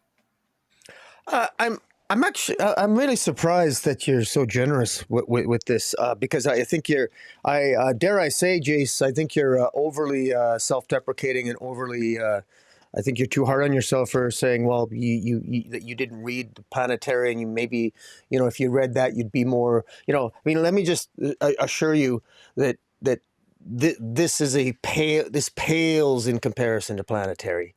And I think there's no reason why this shouldn't have been, the art here should have been better. The story should have been better. I think the pacing could be better. You're much more positive about this issue than I am, and I actually like the character Chiquita Wagner. And at the end, I'll say this: that's positive. At least she, Chiquita Wagner, who basically she's the drummer. She basically wants to bring back her planetary universe, and so in order to do that, she becomes the bad guy in this issue, and she wants to destroy the rest of the multiverse to basically control the narrative and create a new story, i.e., she wants to revitalize the planetary story, bring back her planetary universe, and ultimately she's convinced not to do that by Batwoman and Lucius Fox and Luke Fox, and the carrier that's embodied in this. The carrier is embodied in this silver-looking woman, and it just feels so empty. There's pointless. We're jumping ahead 8 years, then we're jumping ahead 37 years, and for what? This is supposed to be multiversal. It's supposed to be epic, and yet it only stars 4 or 5 or 6 people. It feels empty. The backgrounds are. It doesn't feel epic. It doesn't feel multiversal. We've throughout this run we've had some interesting moments. I like the character of Jenny Crisis. The spirit of the 21st century. But why introduce the spirit of the 21st century Jenny Crisis when you're telling Tom King to write a story about Jenny Sparks? Maybe why don't we just have Jenny Sparks be the spirit of the 21st century as well? Double it up, since, why have a Jenny Crisis? What was the point of this series? Why end it at 11 issues? I like Jenny Hex. Okay, so there are some moments here, and there's some individual issues that broke the fourth wall and were kind of cool. But at the same time, at the end here, we have 11 issues, and it's even an in-story joke. It breaks the fourth wall. There's an in-story joke that this is only 11 and a half issues long. And the carrier even says to Chiquita at one point, you know better than that, basically suggesting that, well, this story's not over because it's a story. Just turn the page. Sort of like saying you're in a comic book. Relax, everything's going to be okay. Nothing's ever really over. And so I get what Jackson and Lansing were doing, but it's like it's still so odd to me that this series existed in the first place, because as an Outsiders franchise, this has nothing to this resembles in no way, shape, or form an Outsiders comic if you're a classic DC reader up until this series, this looks nothing like an Outsiders comic. If you've read Planetary, this really doesn't feel to have that Planetary vibe to it, not to the quality that Planetary was. And there's even hints at an authority about Luke Fox renaming, about there might be other stories after this and they might rename themselves the Authority. So in my view, unfortunately, I hate to say this, as much as there's been some interesting aspects to this 11 issues story, I feel that in a way this taints the Outsiders, it taints Planetary, and it taints the Authority a little bit. I don't, at the end of the day, I almost wish this series didn't exist, even though it's not terrible. It's had some moments and I enjoyed it. It did. But it's frustrating to me because it had such potential. And Jackson Lansing, like you said, I never read their Captain America run, but I heard a lot of great things about it. This is a series that was on the cusp of could be so cool. And it feels like it was cut short, and it was like, how is this supposed to fit in with absolute power? And it feels like this is sort of like the post. This is like the redheaded stepchild of the DC family. They're giving it a showpiece, and then they're rejecting it right away and off. And it's just, there's something feels off about this. It's almost as if one rogue editor says, I know, I'm going to get Jackson Lansing to do a riff off Planetary and see what happens. And then 11 and a half issues later, here we are.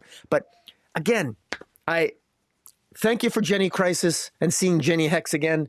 And I like seeing Chiquita Wagner again. But man, at the end of the day, it's kind of a question mark as to why this series existed, but it is what it is. Yeah, Jackson Lansing and Colin Kelly, Oh, co-writers. thank you. And as far as why it ended at 11 issues, it's 100% because they didn't want it bleeding over into October when All In comes out and there's a new Absolute Universe, and this has to do with destroying multiverses, and the multiverse is not so, it just would have been bad.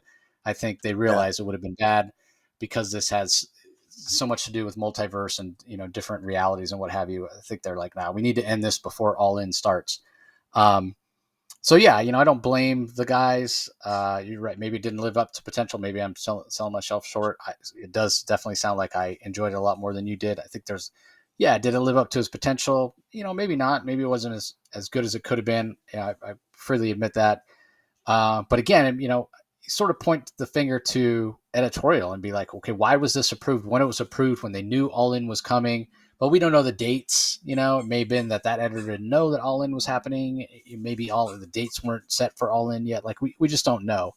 But at the end of the day, I think this was enjoyable. It will sort of stand on its own. I think it's a little harsh to say, shouldn't exist or what have you. But at the same time, it's a very meta way to critique this. That's this true. story about it, a comic book universe trying to erase itself and what have you. So definitely interesting ideas here. And yeah, I may have to hit up Jackson and Colin and sit down and have a chat because I'd be curious their thoughts on this. Like, did it work? Did it accomplish what they wanted to do? Is this the story they originally intended on telling, or was there editorial, feedback and what have you? So it'd be pretty interesting. They're super busy with all sorts of stuff, Star Trek and multiple Marvel books. And I'm sad to say that this is their last DC book for the foreseeable future. They don't have anything coming up from DC, which is a little bit disappointing because I am a fan of them. So I'm sure they'll return at some point. Anyway, let's move on. Harley Quinn issue number 43. There's a Harley Quinn backup, Harley the Barbarian, in Oh Kraken, My Kraken, written by Alexis Quasarano, with incredible art by Riccardo Federici, colors by Arif Prianto, letters by Hassan Otsman Elhau. I'm not going to tell you to go out and buy this book so that you can read this Harley Quinn Barbarian story where it's one of those situations, I can't remember the term, but basically where they like pirate ships used to go and they would go into taverns in ports and they would get people drunk and then take them onto the ship. And they'd wake up the next morning with a big hangover and be, miles and miles from shore out at the sea. And basically have, to become a member of the crew because their other option was to get thrown overboard and drown. And there's a term for it. I can't remember what it's called right now. But anyway, Parlay. What do you mean? no, it's not parlay. I don't want to say indentured servitude. It's something like that, but that's not the term. I'll look it up in a second. But that's basically what happens to Barbarian Harley here, and it's just an awesome story with incredible art, and I absolutely loved it. That being said, I'm not telling you to go out and buy this book in order to read that, but I would definitely probably buy a physical series that starred Barbarian Harley because it's maybe my favorite Harley I've ever read. I agree. For sure. It's that worth it. Yeah. Yeah, it is fantastic. The main story, which is written by Tinny Howard, art by Sweeney Boo. Sweeney Boo and Natasha Bustos actually split the art duties. I just realized that in looking at the credits, and that makes sense because I was noticing that art looked very different on certain pages. Steve Wand handles the letters. It is the end of Tini Howard's run on Harley Quinn, and it's been really up and down. It's been a bit frustrating at times. It's shown promise at times, but was never able to really deliver. And that's all I'm going to say. I could get into the story beats and stuff that happens here with Harley and Robin's team up, and her trying to take on Mr. Freeze, and how she basically gets the charges against her dropped, which makes zero sense. Um, uh, doesn't have a legal leg to stand on, and even the courtroom scenes are like, that's not how legal proceedings work. Like, yeah, it's just it's a little bit sloppy. But the run is over. Ultimately, I don't think it was a very successful run, in my opinion. Again, I think Tinney had some really great ideas, but on execution, yeah, it just didn't deliver, for me anyway. So Yeah, I anyway, thought, well, just anything as to add? well, yeah, I'll say I love I love the backup with Federici's art. That's fantastic. Barbarian Harley, that's cool, because at least it's an interesting take on her. But the standard DC take on Harley is something that I'm not interested in.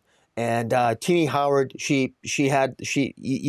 I thought maybe she had some interesting ideas with the multiverse, with Harley in the multiverse, but that shouldn't have been longer than 2 or 3 issues. Instead, I don't know, what was that, 12 issue? It went on forever, and just not funny. I mean, it went on and on and on and on and on, and it just drags on. And I have to say that I'll have to you know Harley is another issue comic that I haven't been collecting for a while, the physical copies, and we're fortunate enough that we can review these ahead of time so that we know, and we give our opinions to readers. I say that this comic is just not for, it's not for me, it's not for you. Um, it's going to be interesting to see. I know that there's a male writer who's coming on next for the next issue, who's good at writing comedy, apparently. I'm not a fan of funny Harley. I want a more serious, a little bit more evil Harley. That's never going to happen.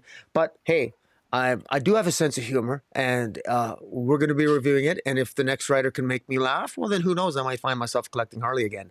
But I'm not going to hold my breath. Yeah, I think that term I was looking for was impressment or press gangs, where you'd go out Oh, and like physically kidnap somebody, get them drunk, take them to your ship, make them work. mm, Anyway, glad I found that term. It would have bugged me. Anyway, up next we have Zatanna, Bring Down the House, issue number 4 from writer Mariko Tamaki. Javier Rodriguez handles the art and the colors. Letters by Hassan Atzman Elhau. Give us your thoughts on this. all right. I'm just waiting for the pictures to come up here. Um, this series has surprised me only because I actually find myself enjoying it. I really didn't think I'd enjoy it. But Marika Tamaki, well, guess what? I put my foot in my mouth. I enjoy it. And the art's grown on me. I actually find this to be kind of a sexy Zatanna. And I really enjoy this issue. This is my favorite issue so far because it stars John Constantine, and it shows actually this is not a this is a Zatanna story that does not take place in the mainstream DC continuity. It is a black label title, after all.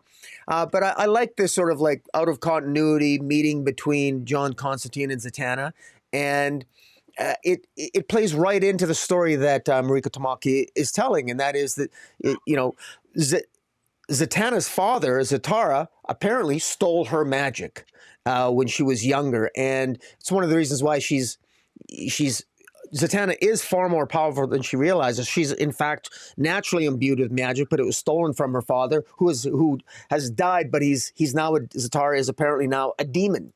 And in this issue, we get a lot of it is background. It shows Constantine and Zatanna, how they first met and how they were first attracted to each other. I will say that John Constantine is one thing that Marika Tamaki does with Constantine is that I didn't find Constantine to be too much of an a-hole in this issue. He's actually kind of a nicer guy than you're accustomed to. If you're a diehard Constantine fan, you might accuse Tamaki of making Constantine a little bit too nice. he's almost a gentleman at points, and when he's he could be. I'd almost expect him to be a little bit more of a jerk. Also, it was a little bit creepy because Constantine is much older than Zatanna. He was sort of assigned he was assigned essentially to kill Zatanna when Zatanna was much younger. So he's been spying on her for a while, and then when he finally meets up with her, he decides he sleeps with her. So it'd be like it's sort of like. So I thought it was kind of a creepy element to it, but it's not played that way and it doesn't read that way. But because clearly he's attracted to her and she's attracted to him, and that's just the way it is. And anyways, it works. I really enjoyed it. I like the supporting cast. I like the fact that I'm I'm vested in these characters. I think Tamaki's done a good job of pulling me into this story. I also want to say, we were talking about covers earlier. I know we don't want to go on that tangent again, but I really like the cover. Cover A, by the way. The covers on all these have been really good. All the cover A's in this series have been great, I have to say, and reflective of the content, I think, in a very good way. And in this case, I like the cover because it shows Constantine and Zatanna on a balcony in Paris with a demon hands over there. I mean, that is clearly metaphorically reflective of what's in the comic, even though that exact scene's not there. That's what I'm talking about. And so it just goes to show if they can do it with one comic, I'd like to think with a little bit of effort they can do it on others. I like that. I thought this was well done. I thought the color work was really fantastic. There were scenes where there was when there were like I guess action sequences where there's one particular scene where Constantine freezes time while there's a battle going on and they're walking through a room where everything's frozen. It's done really well. The color works great. And then in one scene, Zatanna's looking off a balcony. She's dressed gorgeous. She looks gorgeous. It's in a sunset in Paris, and the use of pink and greens and dark and just the shadows on the faces really well. I thought it was really well done.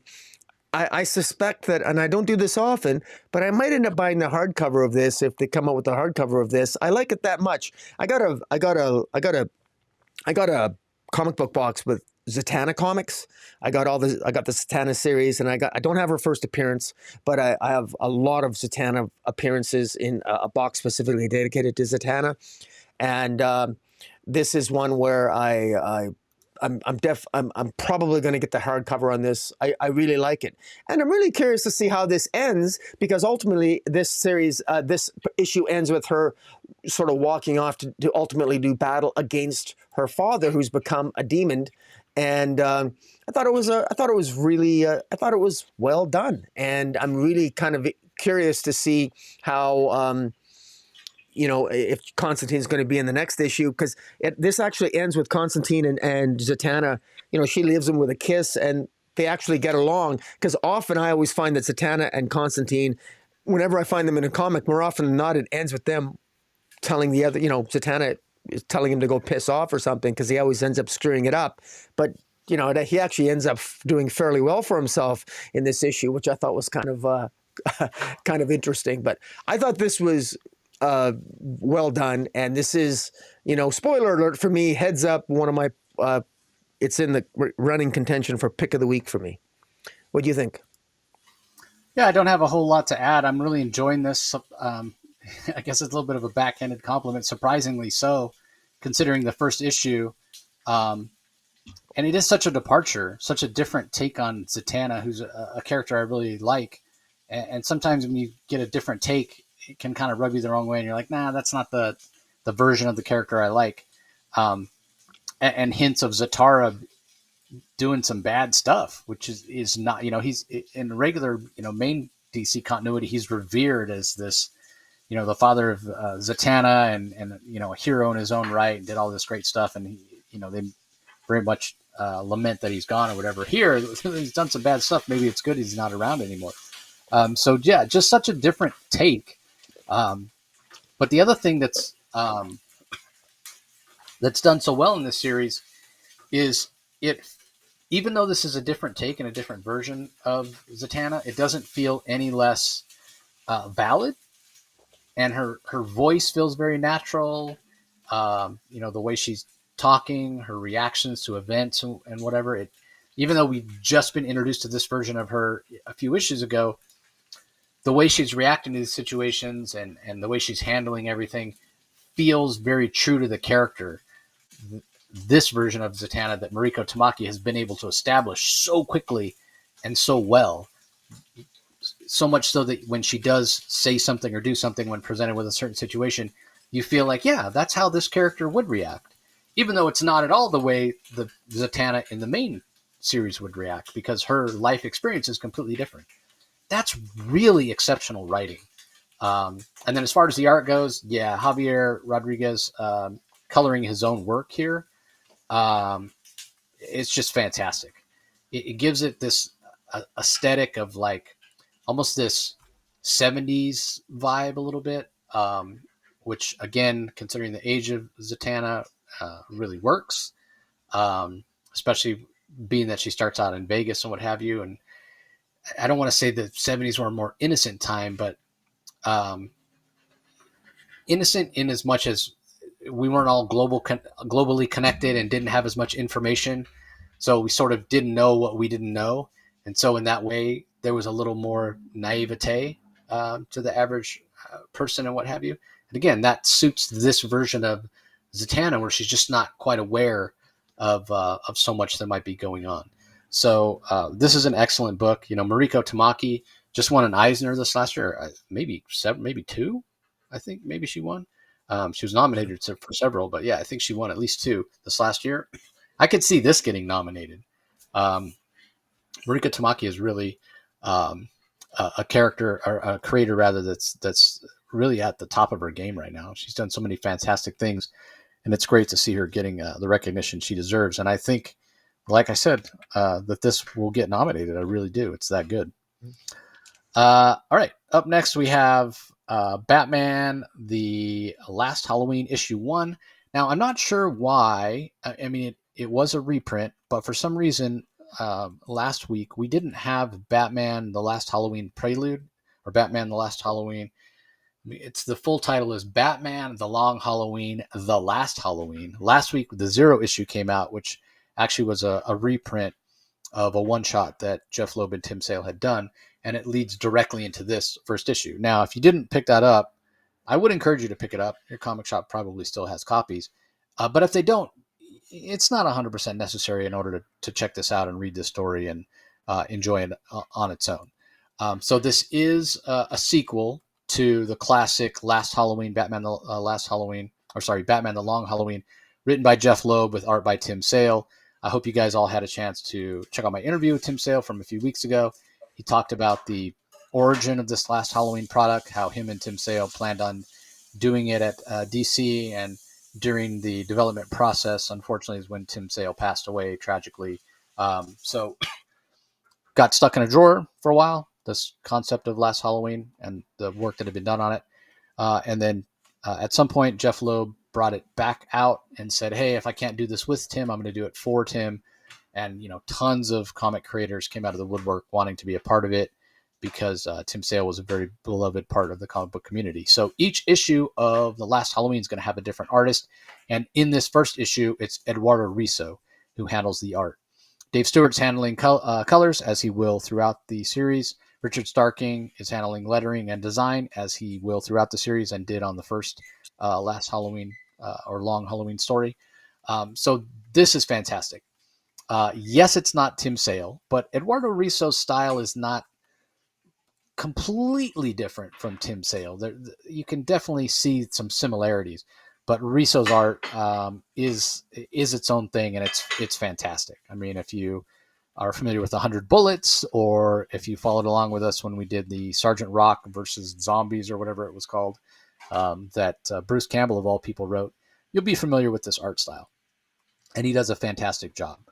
And it very much feels like that same aesthetic of the Long Halloween, and I'm really really enjoying this first issue. Just absolutely loved everything about it.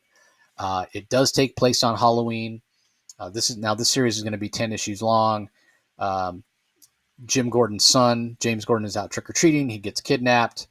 Um, it appears that Two Face and Greta Dent are the ones that are behind the kidnapping. Why that is, ties in with Greta being the holiday killer, which Batman is coming Isn't it to. Gilda? Isn't it Gilda?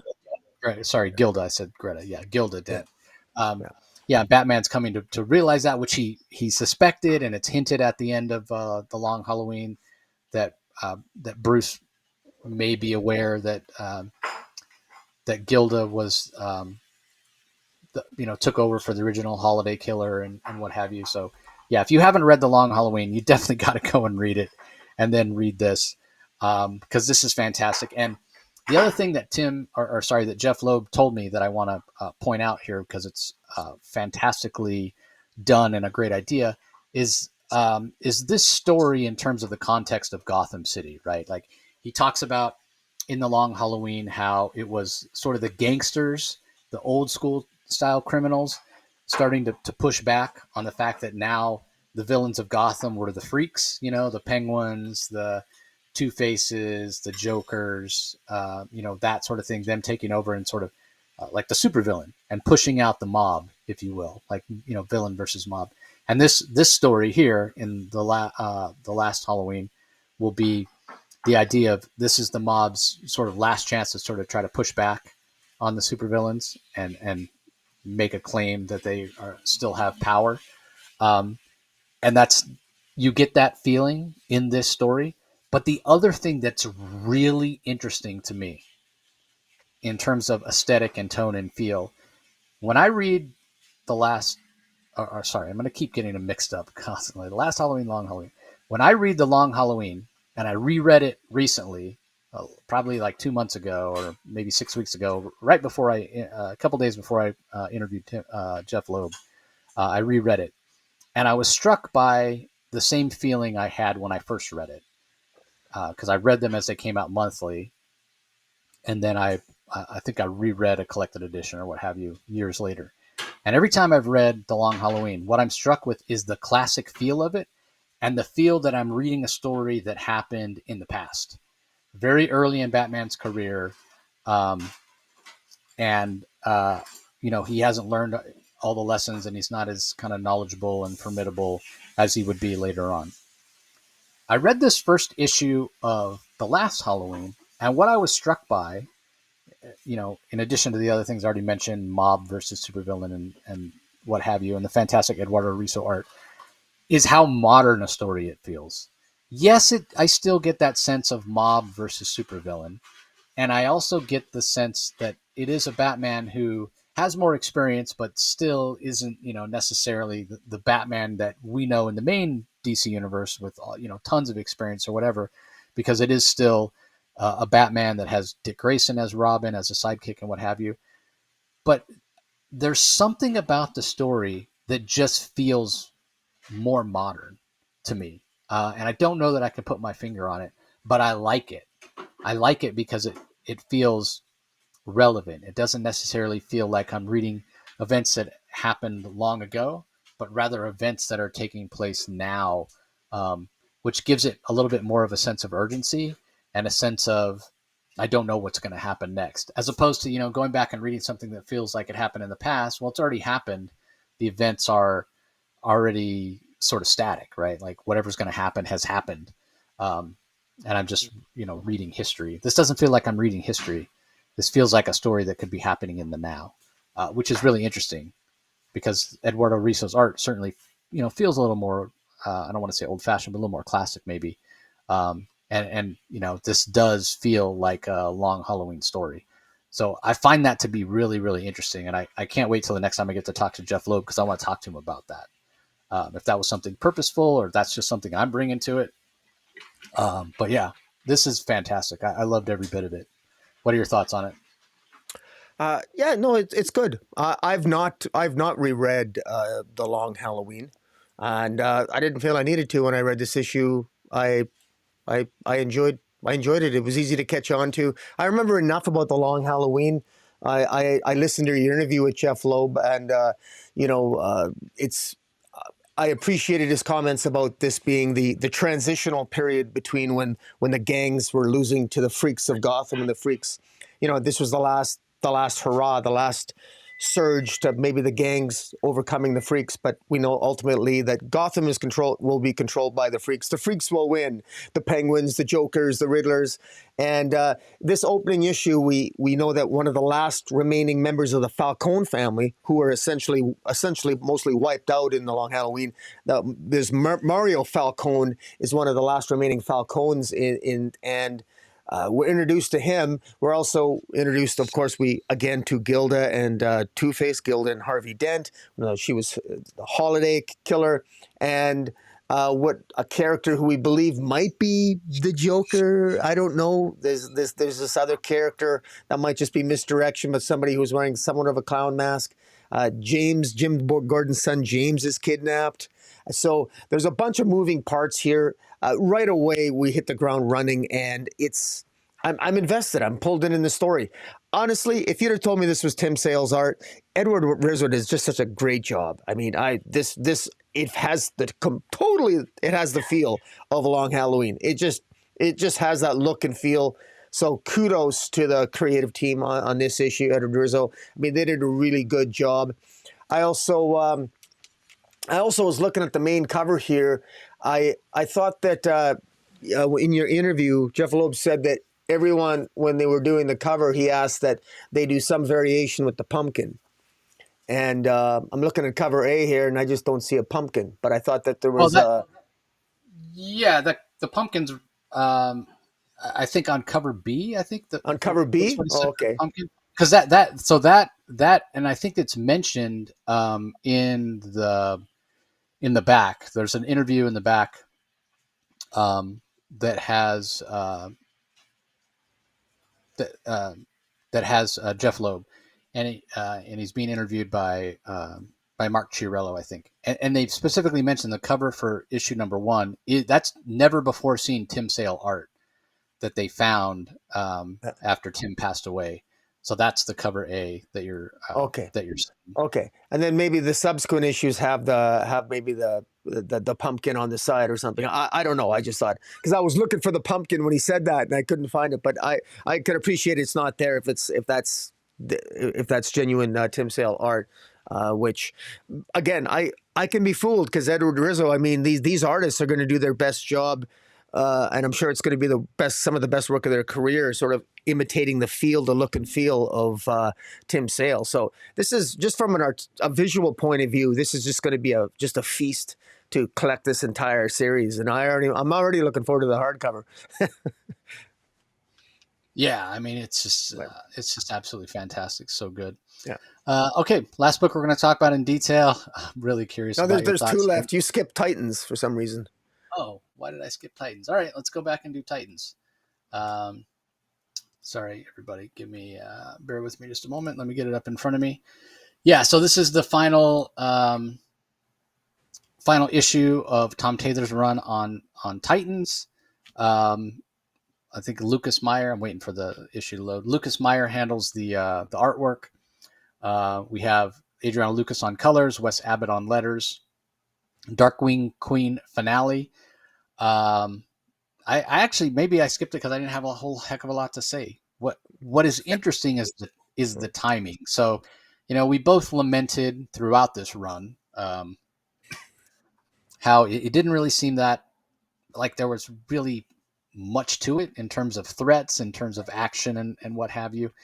And also whenever we started to focus on Raven, that it's always Trigon that's the antagonist, and it gets old and boring and it feels repetitive and derivative and what have you. Maybe the most Tom Taylor thing ever, we get a resolution and it does come to an end and it makes sense. And in a way it's satisfying, but it is a touchy-feely resolution, right? How do they stop the Darkwing Queen? Well, Beast Boy talks to her. Yeah. Deep conversation. Yeah. And if you're waiting for me to expound on that, I don't really need to. The way he solves the problem is he talks to her and reminds her of her feelings. And I mean, it does work, but man, is that a Tom Taylor thing to do, right? And I think there's going to be a number of people out there who are disappointed by that.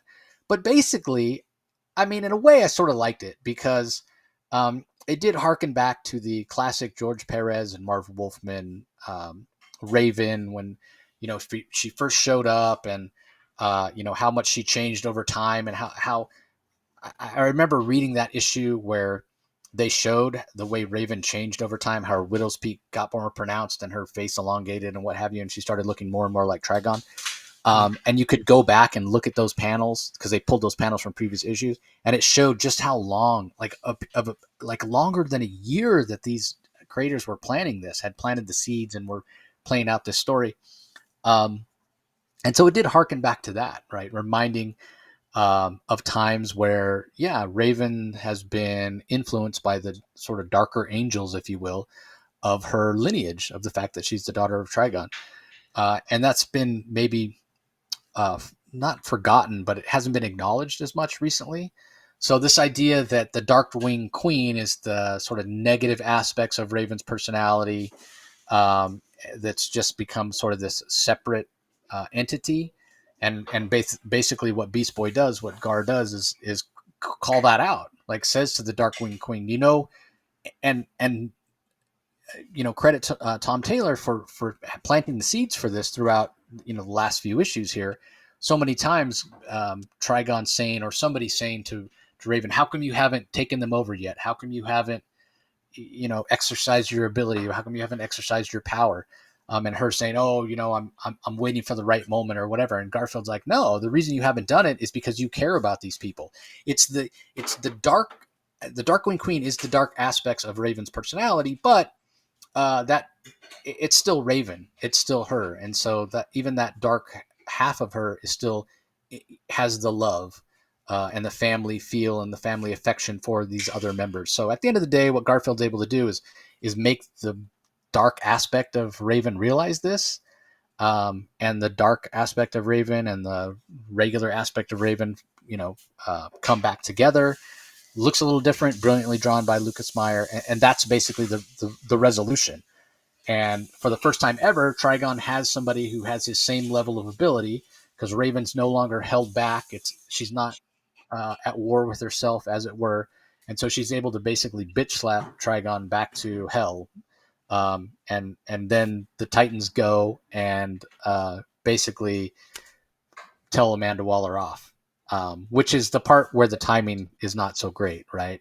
All of this takes place before Absolute Power, and it's hard to not kind of shake your head uh, when you see that last page with Nightwing, standing up to Amanda Waller. "We got our eye on you," blah, blah, blah, knowing what comes next, which is Amanda Waller uh, basically taking down all the heroes, you know, despite the fact that Nightwing says, "Doesn't matter, how low you sink, the planet doesn't belong to Amanda Waller. The Titans are protecting it." Well, you guys don't do a very good job, because Absolute Power is about to happen and she's about to take you all down. And maybe in Absolute Power 4, you end up winning the day, but everything that should be impactful and feel kind of like a rah-rah moment on that last page, it lands it lands uh, like a dead bird.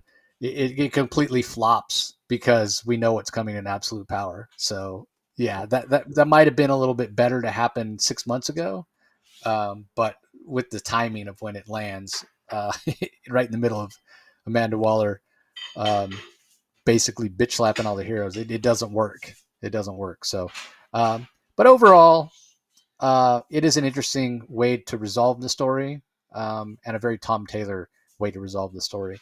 But I am looking forward to what John Layman's going to bring to the Titans. I think much more action is what I'm expecting. So we'll see how that all plays out. What are your thoughts on it? Yeah, I actually like the fact that I agree with you as much as it's almost kind of boring, but yet it almost ends the way it almost has to, and it actually, God damn, against my better judgment, it actually kind of feels right. It ends the way it ought to feel, uh, because yeah, I mean it is Raven. The Darkwing King is an aspect of Raven, and so they really are the one. It's just their darker half. I personally would like to see Raven explore a little. I'd like to see it affect Raven's personality a bit, and not in a mind control kind of way, because they're the same person. But I'd like her to be a little bit more sarcastic, maybe a little bit darker in her character moving forward. I like her to maybe affect her relationship with Gar a bit, not in a negative way, but I just think it's interesting that this, because this Darkwing Queen, I kind of like her. But I will say though that you know this idea that the Titans, Beast Boy, in a moment of, I don't know, all the Titans seem to they remind the Darkwing Queen that, oh, but you're not that bad. You never actually killed anybody. And I'm thinking to myself, wait a minute, go back to Beast World here. You're telling me that the Darkwing Queen, when she was Dr. Hate, never killed anybody? And I'm thinking, well, okay, maybe that's technically correct, but she's clearly culpable in the death of many millions of people around the world and working with Amanda. Again, so this was being very loosey-goosey with the whole, the fact that, minimizing the Darkwing Queen's role in siding with Amanda Waller in Beast World, I thought was, come on. I think that was, I sort of like, give me a break. But I get it. I get it. It's still a nice, it's still a nice ending and what have you, but it definitely sugarcoats that. You got this, how does the rest of the world, how would the rest of the world feel about that? Just another reason why to not trust heroes. How does the rest of the world, so the Titans are going to tell the rest of the world, oh, by the way, you know, Dr. Hate's under control. Dr. Hate is one of our allies now. Trust us. You put your faith in us. Don't worry about it. It's like it's more ammunition for Amanda Waller going into absolute power, which this takes place before. So it's actually consistent with the themes going into absolute power in that respect. And another way that Amanda Waller could sort of create PR against the Titans, because here they are siding with Dr. Hate, who's now the Darkwing Queen, who's now part of Raven. But trust us, Raven's a good hero now. Yeah, okay. But anyways, it works. It works, and it, even though it's not timed well, because we're almost at the end of absolute power, it does work. And I gotta admit, I kind of like the ending. And yeah, it's a good way for Tom Taylor to end this Titans run. A very underwhelming run, I would say, but one that I think for Tom Taylor fans overall, it does have a beginning, middle, and an end, and ultimately it does have a happy ending. Yeah, I take your point about, she did kill. It would be an interesting legal battle. That's what I'll say, right? Did she really, she was really being controlled by the Lords of Chaos. So was it her that Yeah. killed people? Well, Or, I guess physically it was her body that killed people, but was she in control of herself or yeah. not? Like, but I to your get other it. point It's about, questionable, yeah. yeah, yeah. But again, for the layperson, they're going to go, no, it was you. But to your other point about now that she has, um, now that her dark aspect is integrated, doesn't she say something about? I guess not. Maybe I thought she did. I thought she made like an offhanded comment that she might be a little bit darker because now she's got her dark aspect a little more to the forefront, if you will. So Yeah, she looks a anyway, little different. She might, color-wise, her costume might be a yeah, little different. She almost looks like lighter and white, and she almost has the different emeralds or gems on her forehead now. So maybe visually, she might be a visually different or visually differently drawn character. Well, yeah, it'll be curious, especially just because like we said, Tom Taylor's moving off the title. Layman's coming in. Going to pick up these things, or is it going to be yeah. forgotten? So I should ask him next time I see him. I owe him dinner, actually. I should call him up and pick his brain about it. Anyway, last book we're going to talk about, the one I'm really curious to talk about. And just spoiler alert, everybody. Like when I read these books this week, I was like, "Oh, this is Rocky's pick of the week."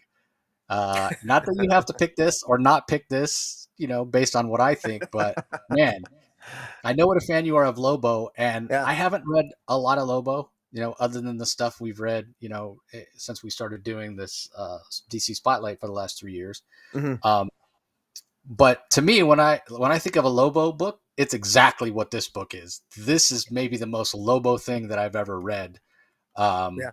so which is interesting, right? Because Lobo's not a character that I have a great affinity for, which is why I haven't read, a ton of Lobo.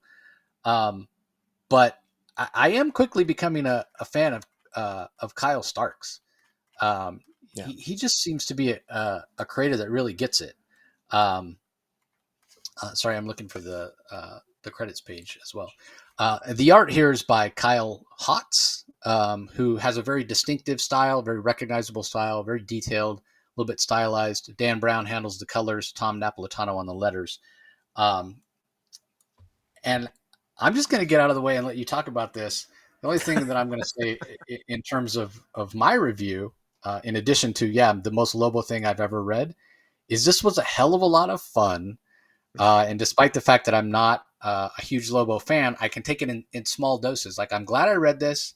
It was completely over the top and just like really humorous, not necessarily in a laugh out loud way, but just the stuff that Lobo does. Like, you're just kind of chuckle and shake your head and just be like, man, this guy Yeah. is so unhinged. And Yeah. in that way, it's just a lot of fun. This was just a lot of fun. Yeah. Well, it's what I really enjoyed the editorial note where I don't. The editorial note says that this story that takes place between Omega Men #3, which is Lobo's first appearance, and then his Yeah. appearance in Superman, his last appearance in Superman, which is hilarious. And then they say basically is, and wherever you place that, that's up to you, and don't ask any more questions. And I mean, it's hilarious. And yeah, you're right. This is absolutely my candidate for pick of the week, and it might very well win it. I absolutely love it. Kyle Starks. I mean, we loved his Peacemaker series that he did. That was fantastic. The humor here is, I mean, he gets Lobo's humor. Now, a lot of it might be a little tropey, but this is the type of humor that I expect. And it's, even though it's Lobo, and even though I kind of expect it, and even though it's kind of predictable, it still makes me laugh after how many decades of this character, and it still makes me laugh my ass off. I mean, Lobo is basically trapped on this planet. Basically, Lobo's riding his bike in space. He gets hammered drunk, and his bike gets basically bike napped or whatever, and then he ends up falling into this planet, and he can't escape this planet, so he kills everyone on the planet. He kills everyone, but he leaves some people alive. Everybody hates him. He hates everybody, but he has to leave some people alive because he's lonely. And I love Kyle Starks, writes a scene, of course, to even suggest that Lobo feels lonely, which he does actually, but it's still Lobo. He's still an a-hole. And so he keeps all these people alive. He keeps enough people alive so they can farm and, basically give them food and what have you. And then ultimately, another alien race comes down. They locate him, and they need him to, this other alien wants to hire Lobo to rescue his daughter from this other bounty hunter who's on this other planet. And of course, Lobo is more than happy. He's so happy somebody's here. He can get off this planet. He can be hired. And of course, before he leaves the planet, he needs to go back, takes a corkscrew, kills everybody on the planet. The ones that are left. Just absolutely insanity. And I want to give a shout out to the artist, Kyle Hotz. The art is truly fantastic here. I love his rendition of alien races. The alien races feel genuinely alien, and the blood and the guts and the gore. Dan Brown on the colorist does a fantastic job. Especially, I mean, there's a scene here just to compliments to the artist, Kyle Hotz, and Dan Brown, the colorist. They, when there's a scene where Lobo is like killing these aliens, ripping you could see the goblets of blood floating in space above their head. I mean, it's just, you can tell thought was put into this art that was, probably you're thinking this is blood and guts. I don't actually have that high an expectation when you're drawing blood and guts, but everything here just really flows, and it contributes to the humor of it. And it's so funny how, this is clearly, in many ways, it's violent. And even though it is maybe violence for the sake of violence, because it's Lobo, it's what we expect. And moreover, here I am watching very gory scenes. Lobo was a complete a-hole. He's doing horrendous things to innocent, people, alien life forms. And I'm just thoroughly enjoying it. I got a shit-eating grin on my face, and I'm wondering who he's going to kill next. And of course, you can. There's a great scene where, he shows up to rescue this daughter. He's expecting a big fight with this bounty hunter, and this bounty hunter gives him the daughter, doesn't even want to fight Lobo because he says, why? I don't need her. Whatever, take her. And then Lobo leaves with her, and then of course this daughter says, well, there's other people there. They're innocent. You got to go, rescue them. And Lobo only goes back because he wants to get into a fight. And of course he goes back. Mayhem ensues. It's just absolute chaos. But man, it's great. The art's fantastic. Really, this is, when I think that DC was stupid enough during the New 52 to change the look of Lobo, this is, I don't even want to think about it. This is fantastic. But if any fan of Lobo, this is what I want. As much as I enjoyed Lobo in the pages of Superman, this is the Lobo that I love. This is the type of story of Lobo that I want. And the more I'm talking to you, it's kind of it's probably stands a good chance of being my pick of the week, as much as I love Zatanna. But what are your thoughts? Yeah, my thought is I knew I was right. I knew you would pick this. I mean, I don't know how you cannot, but I will say this, and maybe this is just me, because I'm not as big of a fan of Lobo, but yeah, this works. It's so fun. It's so entertaining.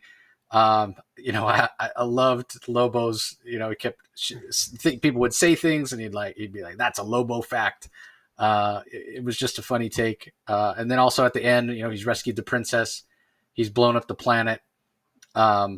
And she's like, what's the lesson here, Mr. Lobo? Do unto others. He's like, there's no lesson. Some planets just suck and deserve to be blown up.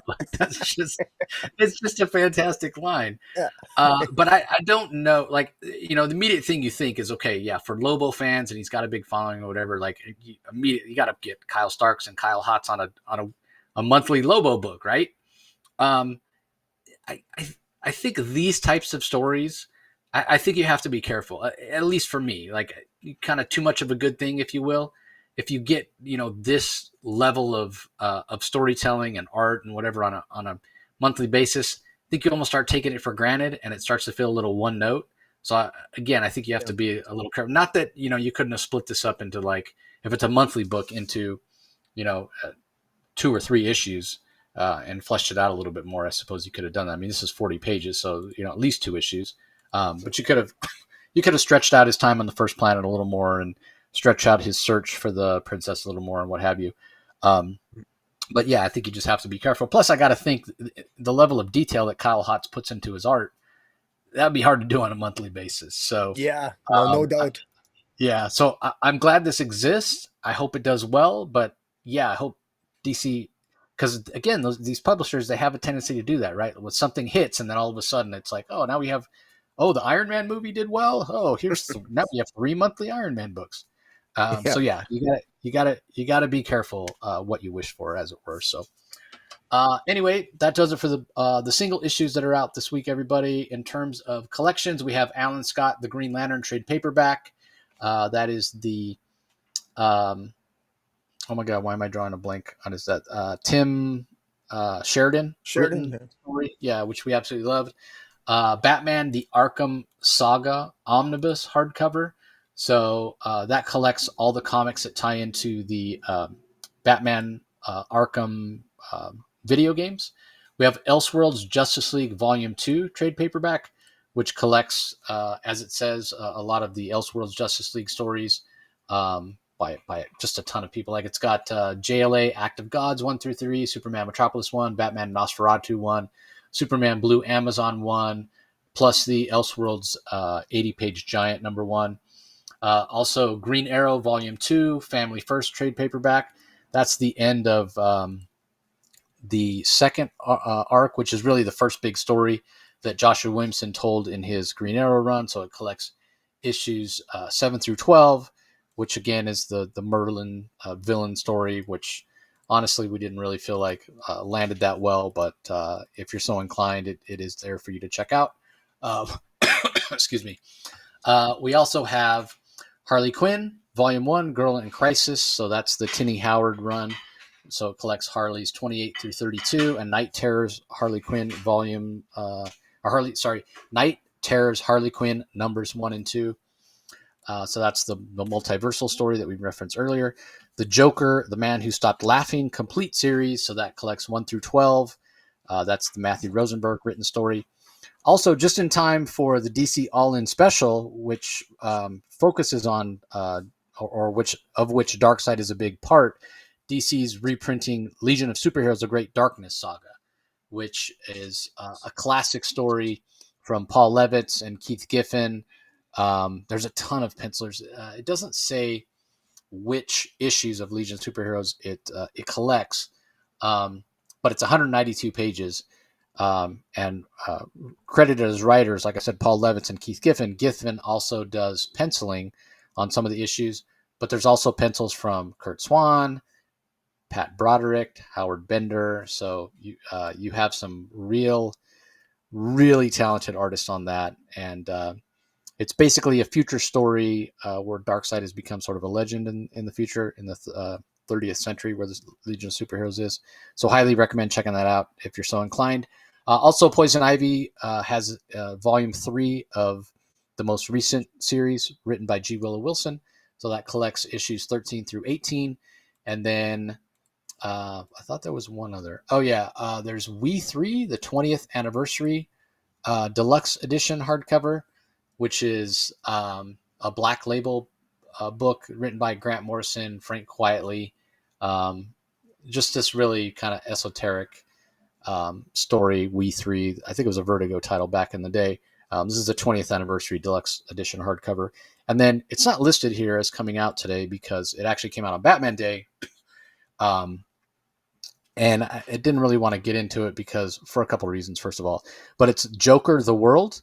A few years ago, we got Batman the World, and just like Batman the World, it's was a bunch of Batman stories told by international comic book creators. Joker the World is a bunch of Joker stories, uh, and the creators on there are from a bunch of countries around the world, and they're super talented. Um, but it's a bunch of Joker stories, and it's 184 pages, and there's a lot of stories in there. So we already knew this episode was going to be long. We didn't want to dive into those Joker stories, but if you are so inclined, um, and you're a fan of the Joker, you might want to check it out. There is a Jeff Johns story in there with art by Jason Fabek that kind of ties into, at least spiritually, there are three Jokers. There's nothing in there that answers any of the questions that were remaining after three Jokers or what have you. Um, and the art styles are very varied, again, because these are international creators, and their styles are different, and maybe the aesthetics for what works in their comic book industries in their country is different than what works in our country, what have you. But yeah, a vast variety of stories about the Joker with a bunch of different art styles. And what I will say is, I don't know if this was a prompt from editorial, DC editorial. I think maybe it was. What's interesting about a lot of the stories is you can tell that there's aspects of these stories, although they focus on the Joker, that reflect cultural ideas and values of the countries that the creators come from. So I'll just give as an example the story that's from the Brazilian creators has to do with like hooligan gangs, that are tied into like their love of soccer or football, as it's called internationally. So there, a lot of the stories are like that. Maybe it ties into something spiritually or um, voodoo or whatever it might be, whatever sort of I don't want to say trope, but just cultural touchstones of the countries that the creators come from. So I thought it was pretty interesting. Although, oh my God, it was a lot of Joker for me. 184 pages of Joker. Yeah, could have done without that much of it. So anyway, let's go ahead and put everybody out of their suspense about. Well, I just wanted to say that there's a facsimile that I really like, a reproduction of Oh, okay. Superman Yeah. and Wonder Oh, that's Woman. right. Yep. That was back in the day. I back in the day, I remember being sick in the hospital, and I got this as a gift when I was about, I think, about 8 or 9 years old, and the Superman versus Wonder Woman was gifted to me while I was sick in the hospital, and I'll never forget this series. And I'm glad to see it's reproduced. It's a classic. It's 14.99. It's a lot more expensive than it was when I got it as a gift. Well, I got it free, but anyways, I think I just. It warms my heart, and I definitely encourage people to check it out because it's actually a decent story. Yeah, and you know what I'm curious about? So this was what's called all new collector's edition, and this was number 54. Yeah. Correct me if I'm wrong, Rocky, but wasn't it much larger in size than a regular comic? Oh yeah, for sure. Yeah, it's huge. Yeah, it was the same size as the classic Superman versus Muhammad Ali, and there was Yeah. also Superman v So, Shazam, and there was Superman. Yeah, there's a whole there was Superman the same size as Superman v Spider Man and what have you. Yeah, absolutely. Yeah, and yeah.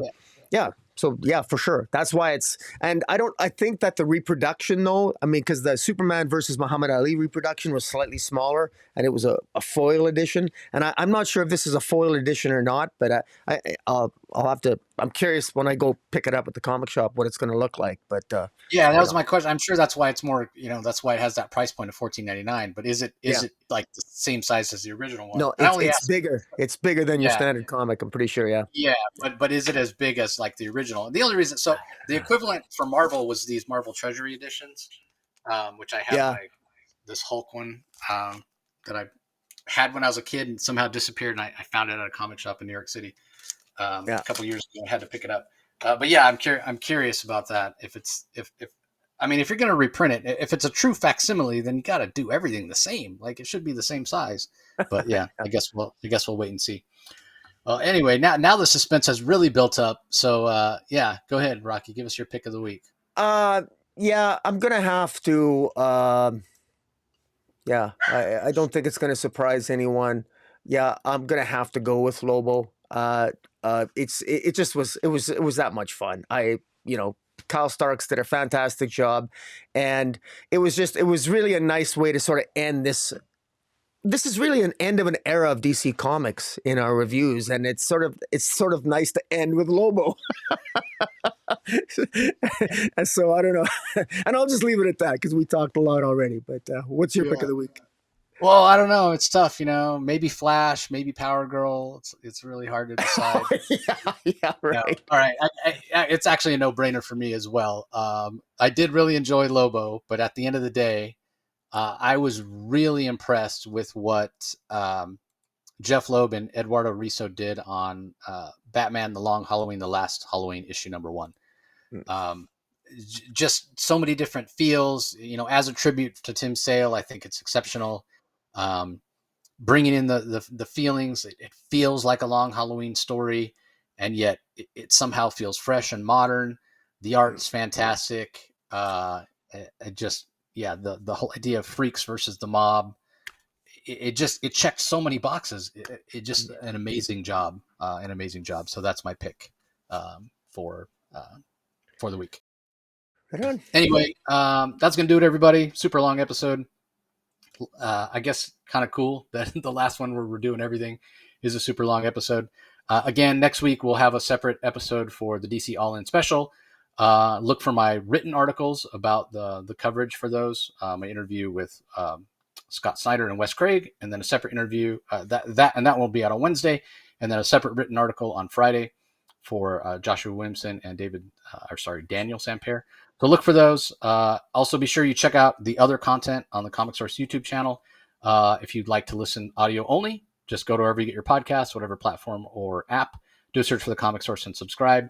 If you are listening on your favorite app or podcast platform to the audio only, be sure you head over to YouTube and subscribe to Rocky's channel as well. Comic Space Boom ! That's where the DC spotlights come out every week.